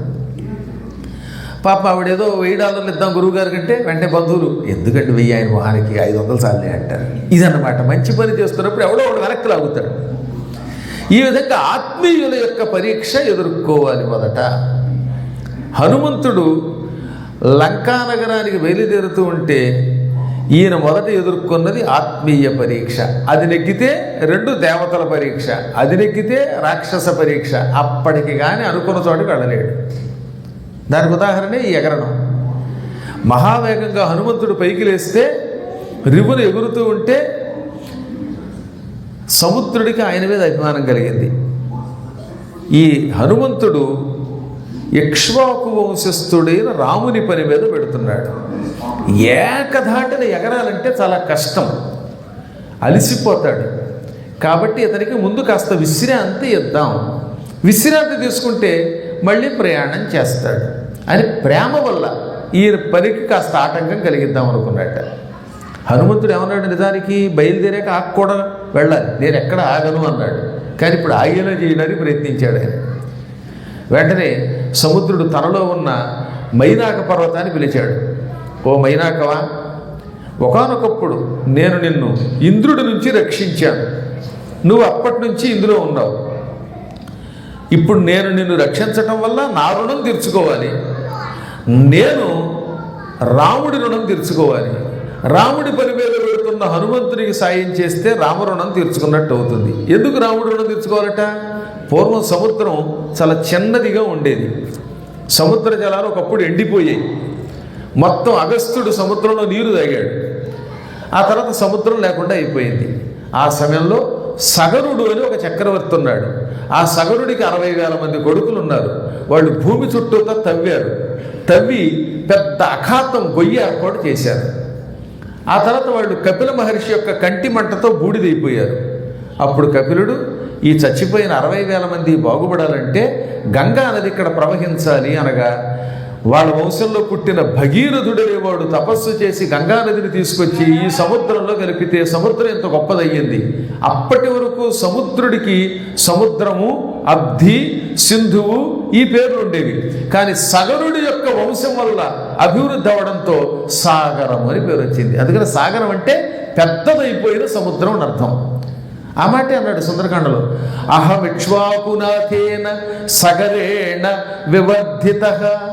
నేను ఇక్ష్వాకు వంశంలో పుట్టినటువంటి సగరుడి వల్ల పెంచబడ్డా, అప్పటి నుంచి నన్ను సాగరుడు అన్నారు. నాకు ఇంత శరీరం ఇచ్చిన ఆ సగరుడి వంశంలో పుట్టిన రాముడికి సాయం చేయట. అసలు ఎంత గొప్ప కృతజ్ఞత అండి.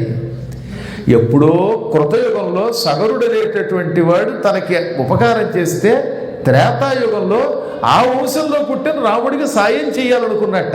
ఇది కృతజ్ఞత అంటే. ఇవాళ నిన్నటి దాకా మనం ఉపకారం చేసి అన్నం పెడితే మళ్ళీ ఇవాళ కనపడితే ఎక్స్క్యూజ్ మీ మిమ్మల్ని ఎక్కడో చూసినట్టుంది అంటాడు వాడు. అలా జరిగింది. శకుంతల గారి ఇంటికి వచ్చారట ఎవరో, 3 రోజులు అన్నం పెట్టి పోషించారట. ఆ తర్వాత ఈవిడ ఎక్కడో రోడ్డు మీద కనపడితే, నాయన బాగున్నావా, మా ఇంట్లో 3 రోజులు ఉన్నావు కంటే ఎక్స్క్యూజ్ మీ అండి, నేను మిమ్మల్ని ఎప్పుడు చూడలేదన్నట్టు వాడు. ఇప్పుడు కలియుగంలో అలాగే తయారయ్యారు. ఎంత ఉపకారం చేయండి క్షణంలో మర్చిపోతారు. అలాంటి దౌర్భాగ్యులు కలియుగంలో మరీ ఎక్కువగా ఉంటారు.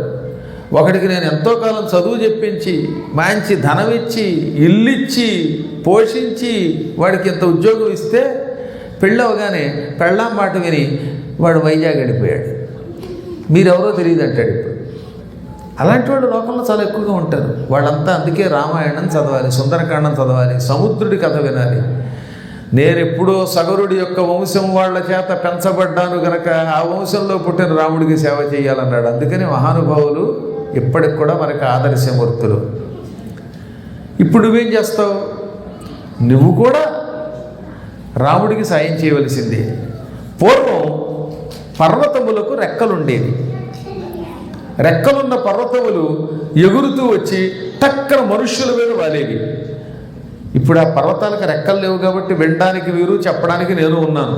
రెక్కలేమంటే మన మీద వాలితే మనందరం పచ్చరైపోతాం. పైగా ఇవన్నీ చెక్క కొంపలు, గట్టిగా కూడా ఉండవు. ఢామని వాలాయా అడుగునంతా సమాధి అయిపోయేవారు. దాంతో ఎప్పుడు ఏ కొండ ఎవరి మీద పడుతుందో తెలియక ప్రజలు వణికిపోయి ఇంద్రుణ్ణి రక్షించమన్నారు. తతః క్రుద్ధః సహస్రాక్షః వజ్రముద్యమ్య దేవరాట్. దాంతో ఆగ్రహించాడు ఇంద్రుడు, పర్వతాలారా మీకు రెక్కలున్నది, మీ అంతటి మీరు ఎగరమని కానీ ఆ మనుషులు చంపడానిక, జీవుల్ని హింసించడానిక రెక్కలిచ్చింది. కాబట్టి మిమ్మల్ని క్షమించనని వజ్రం పుచ్చుకుని ఆ పర్వతాల రెక్కలన్నీ పట్టపట్ట నరిగి పారేశాడు. అప్పటి నుంచి కొండలు భూమిలో ఇరుక్కుపోయి భూధరములైపోయి ఇంక ఎగరకుండా ఉండిపోయి ఒక్క మైనాక పర్వతం మాత్రం మిగిలిపోయింది. ఇంద్రుడు మైనాకం వెంట కూడా పడ్డట. మైనాకమా, నువ్వు నాకందాక ఎగరవు, నీ తోక కత్తిరిస్తా అని వజ్రం పుచ్చుకుని వెంటపడ్డాడు. పాప మైనాక పర్వతం కీచు కీచని ఎగరలేక కంగారడ్డట.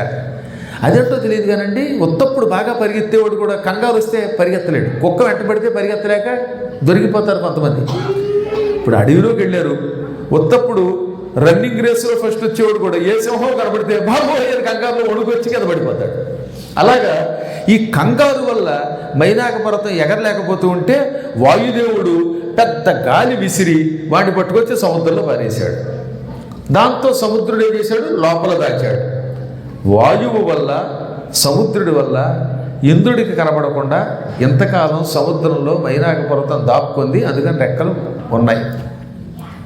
అందుకని ఇప్పుడు సముద్రుడు ఏమన్నాడు, నేను నిన్ను రక్షించాను, కానీ రక్షించడానికి ముందు హనుమంతుని తండ్రి వాయువు రక్షించాడు.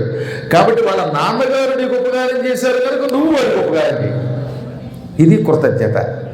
నువ్వు ఎటు కావాలంటే అటు ఎగరగలవు, నీకు రెక్కలున్నాయి కనుక పెరగగలవు. తిర్యక్ ఊర్ధ్వం అధశ్చైవ శక్తిస్తే శైలవర్ధితుం. ఓ పర్వతరాజా, తిర్యక్ అంటే పక్కలకి ఇలా అడ్డంగా పెరగగలవు, అడ్డంగాను పెరగగలవు. ఊర్ధ్వ పైకి పెరగగలవు. అధహ కిందకి వెళ్ళగలవు. నువ్వు అటు ఇటు పైకి కిందకి ఎంత శరీరం కావాలంటే అంత శరీరం పెంచగలవు. అందువల్ల నీ శరీరం పైకి పెంచు. ఎగురుతున్న హనుమంతుడికి అడ్డంగా వెళ్ళు. హనుమంతుడిని కొంతసేపు నీ శిఖరం మీద కూర్చోమను. నీ కొండ మీద మంచి మంచి చెట్లు ఉన్నాయి. మామిడి పళ్ళు, బత్తాయి పళ్ళు, అవేవో యాపిల్ పళ్ళు, రకరకాల ఈ మధ్యన వస్తున్నాయిగా ఏదో చెర్రీ, బ్లాక్ బెర్రీ, పీచు పళ్ళు. గుండెలు పీచు పీచు పడుతున్న వాడు తింటారు అనుకుంటాను, అందుకని పీచు పళ్ళు అంటారు. ఇలాంటి పళ్ళనే ఉన్నాయి, అవి తింటాడు ఆయన.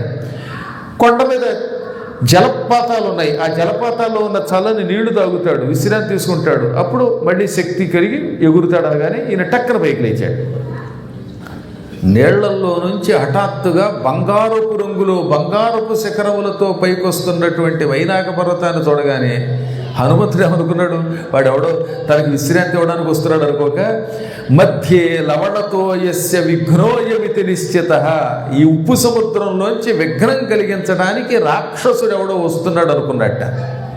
ఎవడ్రా వీడు, ఎగురుతూ ఉంటే దారిలో అడ్డంగా వస్తాడా అని ఏమాత్రం జంకక గొంకక భయపడక ఉరస పాతయామా సజీమూతమివ మారుతగా ఈ వక్షస్థలంతో ఒక్కసారి అలా ఢీకొట్టాడు.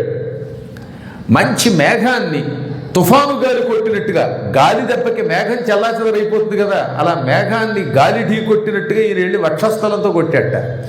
హనుమంతుడు ఎగురుతూ ఎగురుతూ వచ్చి తన వక్షస్థలంతో ఒక్క దెబ్బ కొట్టడంతో ఆ పర్వతం మొత్తం గింగిరాలు తిరిగిపోయింది, గిజగిజలాడిపోయింది, బొంగరలా తిరిగిపోయింది, శిఖరం విరిగిపోయింది, రాళ్ళు విరిగిపోయాయి, కకావికలైపోయాడు వాడు.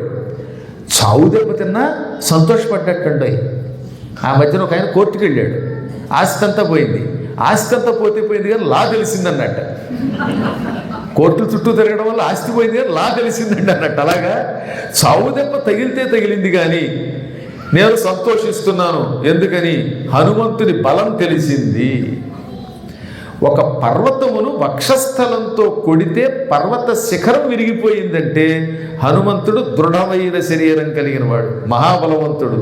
ఇలాంటి బలవంతుడైతేనే లంకా నగరానికి వెళ్ళి రాక్షసుల్ని చితక్కొట్టి రావణునికి దొరకకుండా సీతను చూసి వెనక్కి తిరిగి రాగలడు.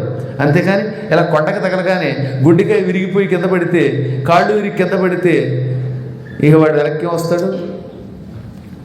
అంటే ఆయన ఉద్దేశం సీతను వెతికి వెనక్కి రావాలంటే ఇంత బలవంతుడైతేనే ఆ పని చేస్తాడు. కాబట్టి దెబ్బతింటే తిన్నాను, హనుమంతుని బలం తెలిసిందని ఆనందపడిపోయి ఒక మనిషి రూపం ధరించాడు. కొండగా ఉండగా ఒక రూపం ధరించే శక్తి కలిగిన కొన్ని దివ్య పర్వతాలు ఉన్నాయి. వెంకటాచలం, శ్రీశైలం, సోణాచలం, మేరు పర్వతం, ఇలాంటి పర్వతాలకి 2 రూపాలు ఉంటాయి. ఒకటి స్థావరం, 2 జంగమం.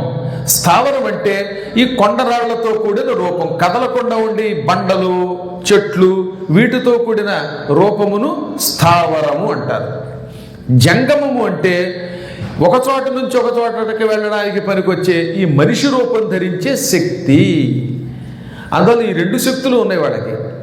కొండగా ఉంటుంది, ఒక మనిషి రూపం ధరించగలడు. అలా ధరించి హనుమంతుడిని అభినందించి, నాయన హనుమాని, నేను శత్రువుని కాదు, రాక్షసుని కాదు నాయన, నేను మైనాక పర్వతాన్ని, హిమాలయ పర్వతం కొడుకుని, పార్వతీదేవికి అన్నగారిని. నేను రెక్కలుండగా ఒకప్పుడు ఇంద్రుడికి కంటపడ్డాను. ఇంద్రుడు నా రెక్కలు తెక్కొట్టబోతూ ఉంటే మీ నాన్నగారు వాయుదేవుడు సాయం చేసి పెద్ద గాలి వీచి నన్ను ఇందులో పారవేశాడు.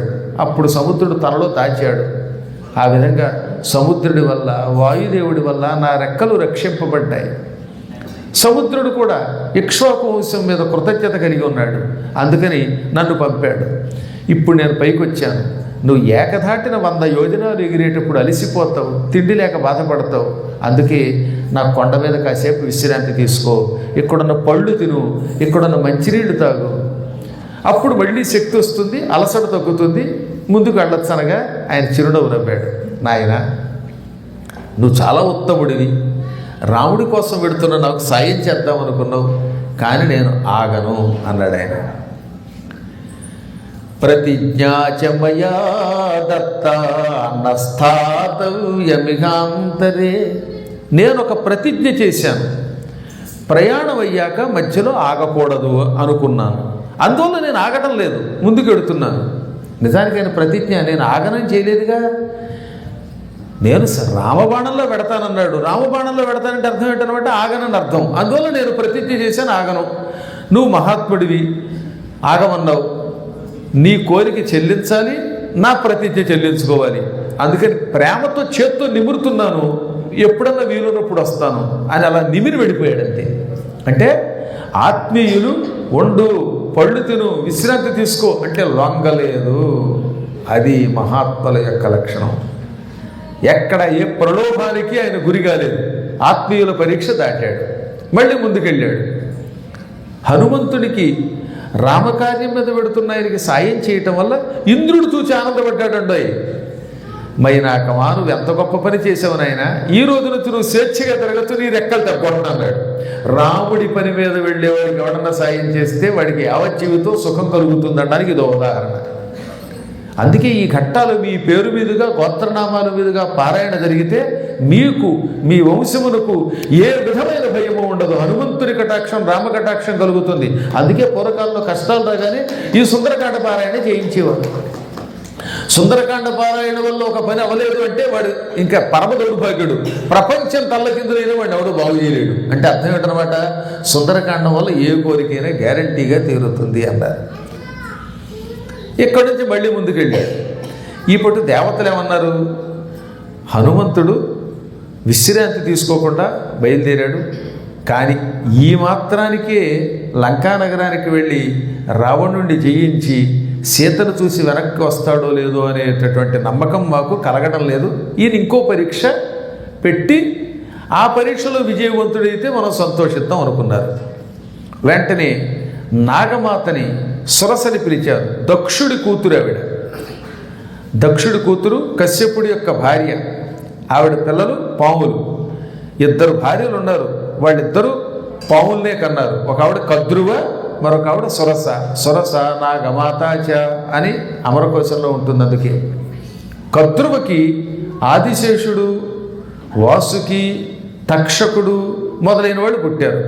ఈ సురసకి కర్కోటకుడు, అంబరీషుడు, అరుకాషుడు, ధృతరాష్ట్రుడు, శంఖుడు, శబలుడు, అశ్వతరుడు, అశ్వసేనుడు మొదలైన వాళ్ళు పుట్టారు. కాబట్టి 2 నాగమాతలే. ఆ సురసని పిలిచి, అమ్మా సురస, హనుమంతుడు రామకార్యం మీద పెడుతున్నాడు, నువ్వు కాసేపు ఎదురుగుండా నిలబడి అతన్ని పరీక్షించు, నేను నిన్ను మింగేస్తాను అని నోరు తెరు. నీకు పూర్వం బ్రహ్మదేవుడు ఒక వరం ఇచ్చాడు. ఏమని? నువ్వు ఎవరికైనా అడ్డంగా నిలబడితే నీ నోట్లో ప్రవేశించకుండా అవతలవాడు బయటికి వెళ్ళలేడు అని వరం ఇచ్చాడు. ఆ వరాన్ని ఉపయోగించుకొని అతన్ని పరీక్షించు. హనుమంతుడు భయపడతాడా, నిన్ను జయించి తెలివితేటలతో బయటపడతాడా? బయటపడితే రావణాంతఃపురానికి వెళ్ళగలడు, లేకపోతే ఆ పని చేయలేడు. కాబట్టి రాముడి పని మీద వెళ్ళేవాళ్ళని, సీతాన్వేషణకు వెళ్ళేవాడిని ఎన్ని పరీక్షలు చేస్తారో ఆలోచించండి. ఇవి నెగ్గితే, ఈ పరీక్షల్లో నెగ్గితేనే సీతను చూడగలడు. లేకపోతే ఏ చవటలో పంపితే సీతను ఏం చూస్తాడు? రావణాసుడికి భోజనం అయిపోతాడు. అందులో రావణుడికి మనుషులు దొరికితే భలే ఇష్టం అండి. మనిషి మాంసం అంటే ఏంటనుకుంటారనమాట? నాబోటి వాడికి కాఫీ తాగినంత ఆనందం. టక్కు నోట్లో వేసుకొని జీడిపప్పు నవ్వులట్టుగా అన్న వదిలేస్తాడు. ఎన్ని మాంసాలున్నా నరమాంసం లేకపోతే భోజనం అనేవాటి వాడు. అయినా నేను మీకు చెప్పేది ఉందిలేండి, చైనా వెళితే తెలుస్తుంది. ఈ విధంగా పరీక్షించమనగానే వెంటనే దేవతల మాట విని సురస ఓ పెద్ద రాక్షసీ రూపం ధరించి కొండంత నోరు తెరిచి ఎదురుగుండా నిలబడింది. పెద్ద ఘోరమైన నరకంలో ఉన్న నోరది. నోరు తెరిచి ఎదురుగుండా రాక్షసీ రూపంలో నిలబడి, హనుమ, నాకు బ్రహ్మ ఒక వరం ఇచ్చాడు. ఎవడైనా ఈ దారిలో వచ్చేవాడు నా నోట్లో ప్రవేశించకుండా ముందుకు వెళ్ళలేడు. ప్రవిశ్య వదనం వేద్య గంతవ్యం వానరోత్తమ, బయటికి వెళ్ళాలంటే ముందు నా నోట్లో ప్రవేశించు అంది. హనుమంతుడిగా వచ్చినావిడ నాగమాతని, దక్షుడి కూతురని తెలుసు. అదే నిజంగా రాక్షసి అయితే డొక్కలో ఒక్కొక్క కిక్కి ఇచ్చి చంపేసేవాడే. కానీ ఇవిడ దేవతా స్త్రీ కాబట్టి 2 చేతులు జోడించి నమస్కరించి మెల్లిగా ప్రయాణం చేస్తూ, మళ్ళీ ప్రయాణం ఆపల, మెల్లగా ప్రయాణం చేశాడు. ల్యాండ్ అయ్యే ముందు విమానం స్పీడ్ తగ్గుతుంది కదా, అలా స్పీడ్ తగ్గించి ఆవిడ చుట్టూ తిరుగుతూ, అమ్మ దాక్షాయణి, నువ్వెవరో నాకు తెలుసు, నేను సీతాన్వేషణకి రామకార్యం మీద పెడుతున్నాను, అంతగా కావాలంటే తిరుగు ప్రయాణంలో పని అయిపోయాక నోట్లో ప్రవేశిస్తాను, ప్రస్తుతం నన్ను వదులమ్మా, నువ్వు కూడా రాముడికి భక్తురాలివి కదా అంటే, కుదరదు, నా నోట్లో దూరకుండా నువ్వు బయటికి వెళ్ళలేవంది. అంటే మంచిగా చెబితే వినలేదు, బతిమాలాడు, వినలేదు. నన్ను మింగే అంత నోరు తెరు అన్నాడు ఆయన. అప్పుడు బాగా నోరు తెరిచింది. ఈయన కూడా శరీరం పెంచాడు, ఆవిడ ఇంకా నోరు తెరిచింది. అలా బాగా నోరు తెరవనిచ్చి హఠాత్తుగా బొటన వేలంత రూపం ధరించాడు, చిన్నవాడైపోయాడు. టక్కున ఆవిడ రోడ్డు దూరి బయటకు వచ్చాడు, మళ్ళీ యథారూపం ధరించాడు. దాక్షాయణి నమోస్తుతే అన్నాడు ఆయన. అంటే నమస్కారం చేశాడండి హనుమంతుడు ఆవిడికి. సుందరకాండంలో మొదటి సర్కలో ఆవిడకి నమస్కారం కూడా ఎందుకు చేశాడంటే, ఆవిడ రాక్షసి కాదు, నాగమాత. అందుకని దాక్షాయణి, ఓ దక్షుడి కూతురా, నమః అస్తు తే, నీకు నమస్కారం అవుగాక. ఎందుకంటే నువ్వు అమ్మవారి అని తెలుసున్నాడు. నువ్వేమన్నావు, నీ నోట్లో ప్రవేశించిన తర్వాత వెళ్ళొచ్చు అన్నావు. నేను నీ నోట్లో ప్రవేశించాను, నేను చిన్న రూపంతో నోట్లో దూరాను, మింగలేకపోయావు, నీ కర్మ. కాబట్టి అలా దూరి బయటకు వచ్చాను, ఇక నేను వెళ్ళిపోవచ్చా అన్నట్ట. చాలా సంతోషపడింది ఆవిడ. ఇవి తెలివితేటలంటే ఇలా ఉండాలి. కొంతమందిని జయించలేము, చంపడం ధర్మం కాదు. పైగా బ్రహ్మ ఇచ్చిన వరం వల్ల ఆవిడ నోట్లో ప్రవేశించకుండా ఈయన బయటికి వెళ్ళలేడు. అందుకని ఏం చేశాడు, బుద్ధి ఉపయోగించి నోట్లో ప్రవేశించమన్నది కానీ మింగేంత వరకు ఉండమనలేదు కదా, అందుకని తక్కు దూరి బయటకు వచ్చావు, శభాష్. ఈ తెలివితేటలు ఉన్నవాడే లంకా నగరానికి వెళితే సీతను చూస్తాడు, రాక్షసుల మాయలో పడలో వెళ్ళిరా అంది. అప్పుడు మళ్ళీ ముందుకు వెళ్ళాడు ఆయన. దేవతల పరీక్షలో కూడా నెగ్గాడు. ముందు బంధువులు ఆత్మీయుల పరీక్షలో నెగ్గాడు, దేవ పరీక్ష నెగ్గాడు. ఇంకొంచెం ముందుకు వెళ్ళాడు. ఇప్పుడు రాక్షసుల పరీక్ష ఉంటుందండో. నరేంద్ర మోడీ గారికి ఇప్పుడు రాక్షసుల పరీక్షలాగా బొద్దింకలో, రావణాసురుళ్ళు, గంజాయి మొక్కలో, దిక్కుమారన రాజు ప్రకాష్ రాజు లాంటి వాళ్ళు, ఇలాంటి వాళ్ళందరి పరీక్షలు అంటే రాక్షసులు అన్నమాట. వీళ్ళందరూ చంపేయగలడు ఆయన, హనుమంతుడు లాంటి వాడు. ఏమి సందేహం లేకుండా చీల్చి అవతల పారేస్తాడు. ఇప్పుడు ఈయనని పరీక్షిస్తున్న రాక్షసు ఎవరు, సింహిక. అంటే రాహువుని కన్న తల్లి. అక్కడ ఉన్న నవగ్రహాల్లో రాహువు ఒక ఆయన ఉన్నాడు. ఆయనకు నమస్కారం చేసినప్పుడు శ్లోకం చదువుతున్నారుగా మీరు, ఏమని, సింహికా గర్భసంభూతం తం రాహుం ప్రణమామ్యహం అని. సింహిక కడుపు నుంచి పుట్టిన రాహువు గురించి నమస్కరిస్తున్నామని. రాహువు తల్లి పేరు సింహిక, పరమ భయంకరురాలు. ఈవిడ బ్రహ్మ కోసం తపస్సు చేసింది. ఏం వరం కావాలో కోరుకోమన్నాడు బ్రహ్మ. నేను సముద్ర జలాలలో ఉండి ఆకాశంలో ఎగురుతున్న జంతువులు, పక్షులు, మనుష్యులు మొదలైన వాళ్ళ నీడ సముద్రంలో పడగానే ఆ నీడ పట్టుకుంటాను. నేను పైన ఎగురుతున్న వాళ్ళ నీడ నీళ్ళల్లో ఉన్నప్పుడు పట్టుకుంటే వాళ్ళు కదలకుండా ఉండాలి. అప్పుడు ఆ నీడ పట్టుకుని కిందకి ఏదో గాలిపటం కిందకి లాగినట్టుగా లాగి నోట్లో వేసుకుని తినే వరం ఇమ్మన్నది. ఆకాశంలో విమానం పెడుతుంది అనుకోండి, ఆ విమానం నీళ్ళల్లో పడితే ఆ నీడ పట్టుకుంటే పైన విమానం కదలలేదట.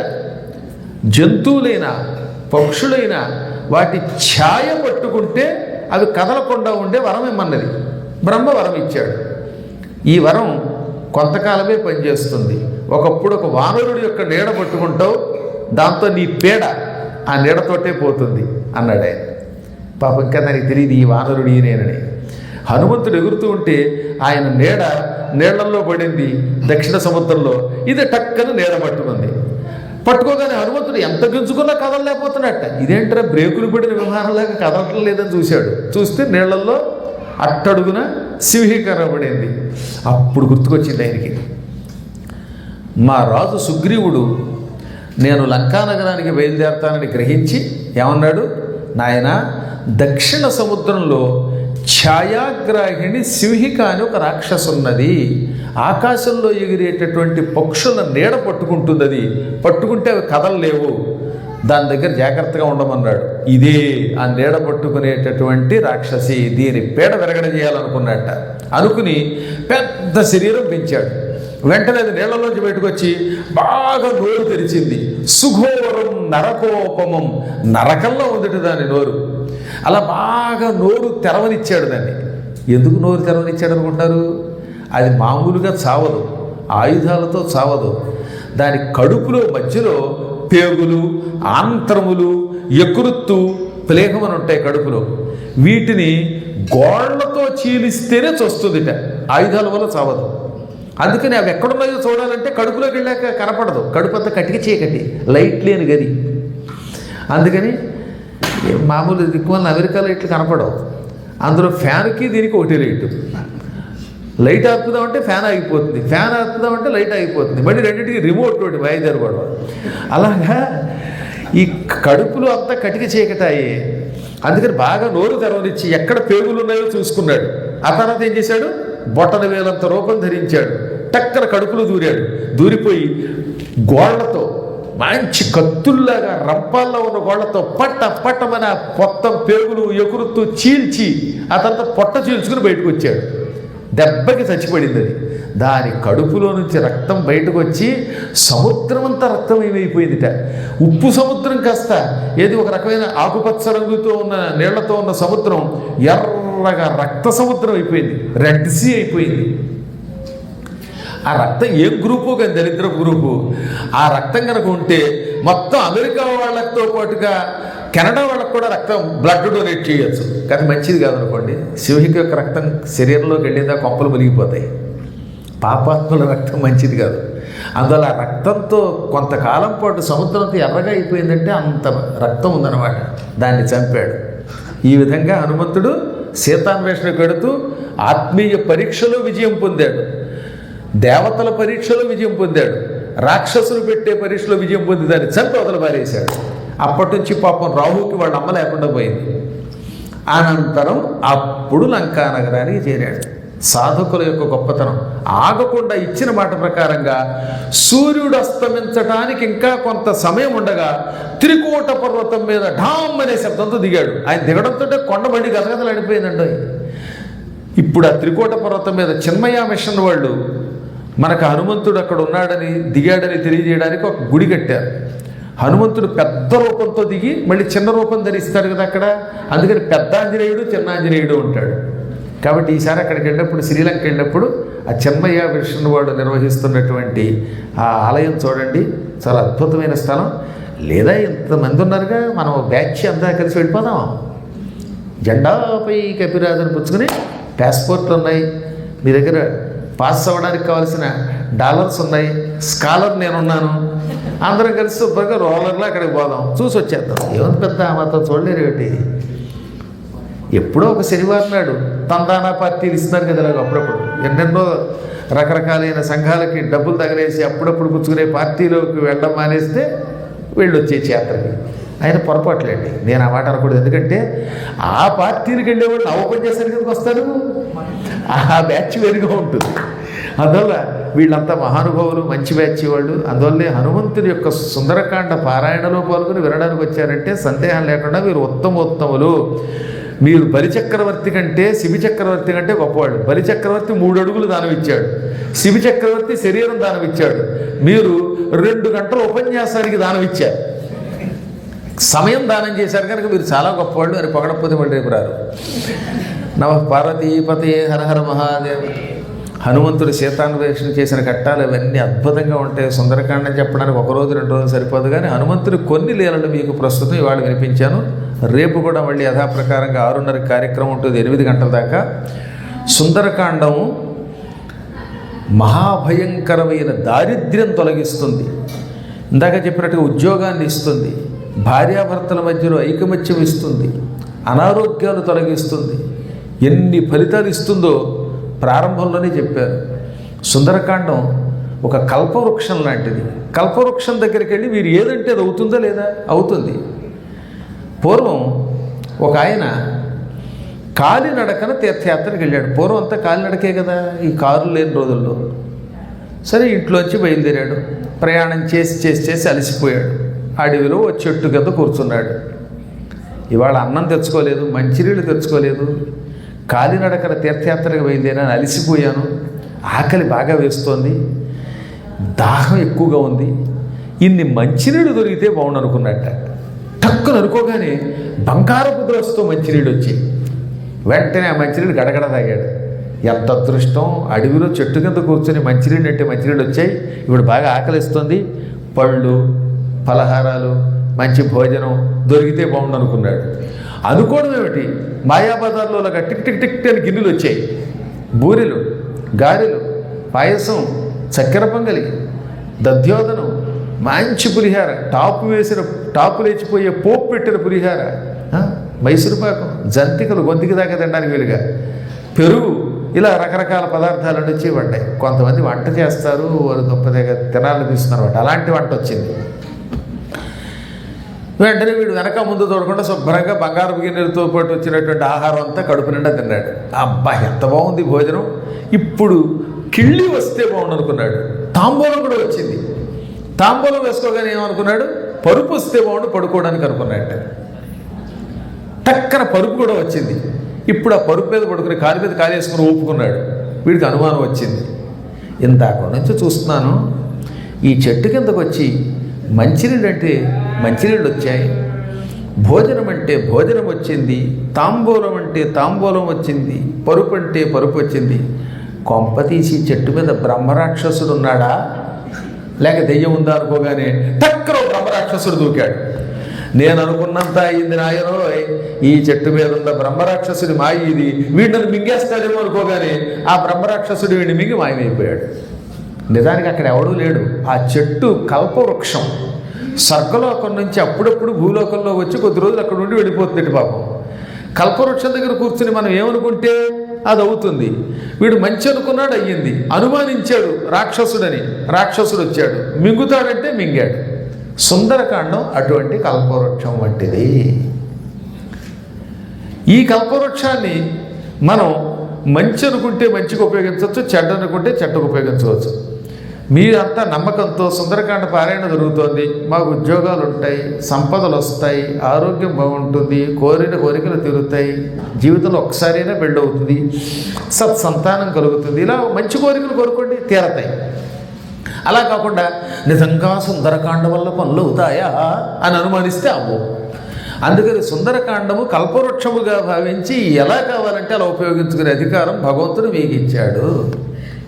ఎన్నిసార్లు చెప్పారండి దాన్ని కల్పవృక్షం అని?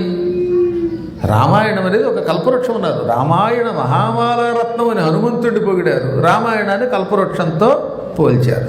కాబట్టి ఆ కల్పవృక్షం 3 రోజుల పాటు మీకు సుఖాలు ఇవ్వబోతోంది. గోత్రనామాలు ఇచ్చి అందులో పాల్గొన్న అందరికీ ఆ ఫలం ధారపోస్తాం. ఇవ్వకపోతే ఇంకా ఇప్పటికే ఎవరి వాళ్ళు ఎవరు ఉంటే గోత్రనామాలు పుచ్చుకోవడానికి మీకోసం విజయ్ గారు ఉన్నారు, కొండంత అండగా శకుంతల గారు కూడా ఉన్నారు. వాళ్ళ యొక్క రుణం మేము తీర్చుకోలేము. మేమంటే వీరు కూడా ఎవరు తీర్చుకోలేరు, ఎందుకంటే అంత చాకరీ చేస్తే కొన్ని పనులు అవుతాయి. అలాగే ఇక్కడ నాకు ఇంకొక వాతావరణం కూడా నచ్చింది. ఏమిటంటే ఇవాళ పొద్దున చూశాను, ఒక కార్యక్రమం ఎవరో ఒకరి ఇంట్లో ఉండే చేయాలి. చేసినప్పుడు 10 మంది సాయం చేయొద్దా? అందరూ అక్క, తమ్ముడు, చెల్లి, బావయ్య అంటూ వచ్చి కూర్చుని ఆత్మీయతతో కూర్చుని కాసేపు అక్కడ గడిపి, అమ్మయ్య మేమంతా ఒకటే కుటుంబం, మా గురువు గారు చూస్తూ ఉండగా ఎప్పుడు గురు పరివారము అని నిరూపించారు. ఈ ఐకమత్యం యావత్ జీవితం నిలబెట్టుకోండి.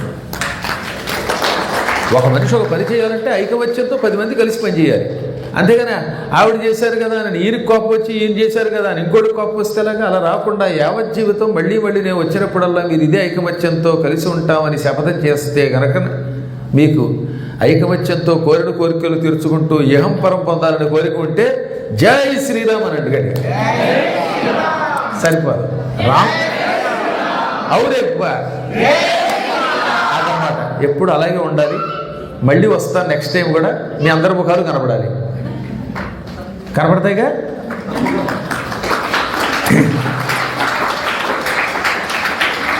ఆయన మరొకసారి మంగళాశాసనం చేస్తూ ఎవరిని ఇవాళ ఇచ్చినా కూడా ఇంకా 2 రోజులు పారాయణ ఉంది కనుక పూర్తిగా పారాయణ జరుగుతుంది కనుక స్వీకరించి వాళ్ళందరినీ అనుగ్రహించండి. ఈ విధంగా ఏ పని చేసినా హనుమంతుడు ఏడిపిస్తూ కూడా రామ అన్నాడంటో. అది రేపు ఇందురు కానీ లంకంతా తగలబెట్టాడుగా, అంతా ఏడ్చారా? కాబట్టి వాడిని ఏడిపించి అప్పుడు రామ అన్నాడు. ఆయన ఎవడో ఒకడు అడిగి అట్ట పిచ్చాడు, ఏడుస్తూ రామ అంటారేంటండి, ఎందుకు ఏడుస్తారండి, అసలు ఏడిపిస్తారంటే ఎందుకు ఏడవరు? అశోకవనంలో సీత రామ అని ఏడ్చింది, రామ అంది. హనుమంతుడు లంకను తగలబెట్టాడు, వాళ్ళంతా ఏడుస్తూ ఉంటే సంతోషంతో తృప్తితో నిలబడ్డాడు. ఏది సుందరకాండంలో ప్రామాణికంగా చెప్పారు. కాబట్టి పాపాత్ముల్ని ఏడిపిస్తూ కూడా రామనల్లి. కాబట్టి ఏ పని చేసినా సర్వకాల సర్వావస్థలలో రామ రామ రామ రామ అంటే రోమ రోమము రామమయమైపోతుంది, వాడు సకల శుభాలు పొందుతాడని మరొక్కసారి మంగళాశాసనం చేస్తూ హరి ఓం తత్సత్. క్రమ దీక్షలో వచ్చి పండు తీసుకోండి. గురువుగారు స్వయంగా రచించినటువంటి శ్రీ వెంకటేశ్వర విలాసం పుస్తకం ఇక్కడ ఉన్నది. ఇందులో వెంకటేశ్వరుడి సంపూర్ణ చరిత్ర దాదాపు ఉంటుంది. 30 రోజుల పాటు రోజు కొంత చొప్పున పారాయణ చేసే విధానం ఇది. అక్కడ వెంకటేశ్వరుడు ఉన్నాడు, పుస్తకం పట్టుకోండి, పారాయణ చేయండి మొదటి రోజు. మిగతా రోజుల్లో ఇంట్లో చేసుకోండి. మళ్ళీ ఆఖరి రోజు స్వామివారి దగ్గరికి రండి, ఆయనకు ఒకసారి చూపించండి. వెంకటేశ్వరుడి యొక్క అనుగ్రహం కలుగుతుంది. వెంకటేశ్వరుడి విలాసం ఈ పుస్తకం పేరు. 18 పురాణాలు మొదలైనవన్నీ ఎంతో శోధించి ఏ రోజు ఏం చేస్తే లాభం ఇందులో చెప్పారు. చాలా తేట తెలుగులో వ్యావహారిక భాషలో రాశారు మీకోసం. గరుడ పురాణం కూడా ఉన్నది. గీతా ప్రెస్ వారు దాన్ని ప్రింట్ చేశారు, వారి కోసం రాశాను. అలాంటి పుస్తకాలు శకుంతల గారి దగ్గర, దుష్యంతుల దగ్గర ఉంటాయి.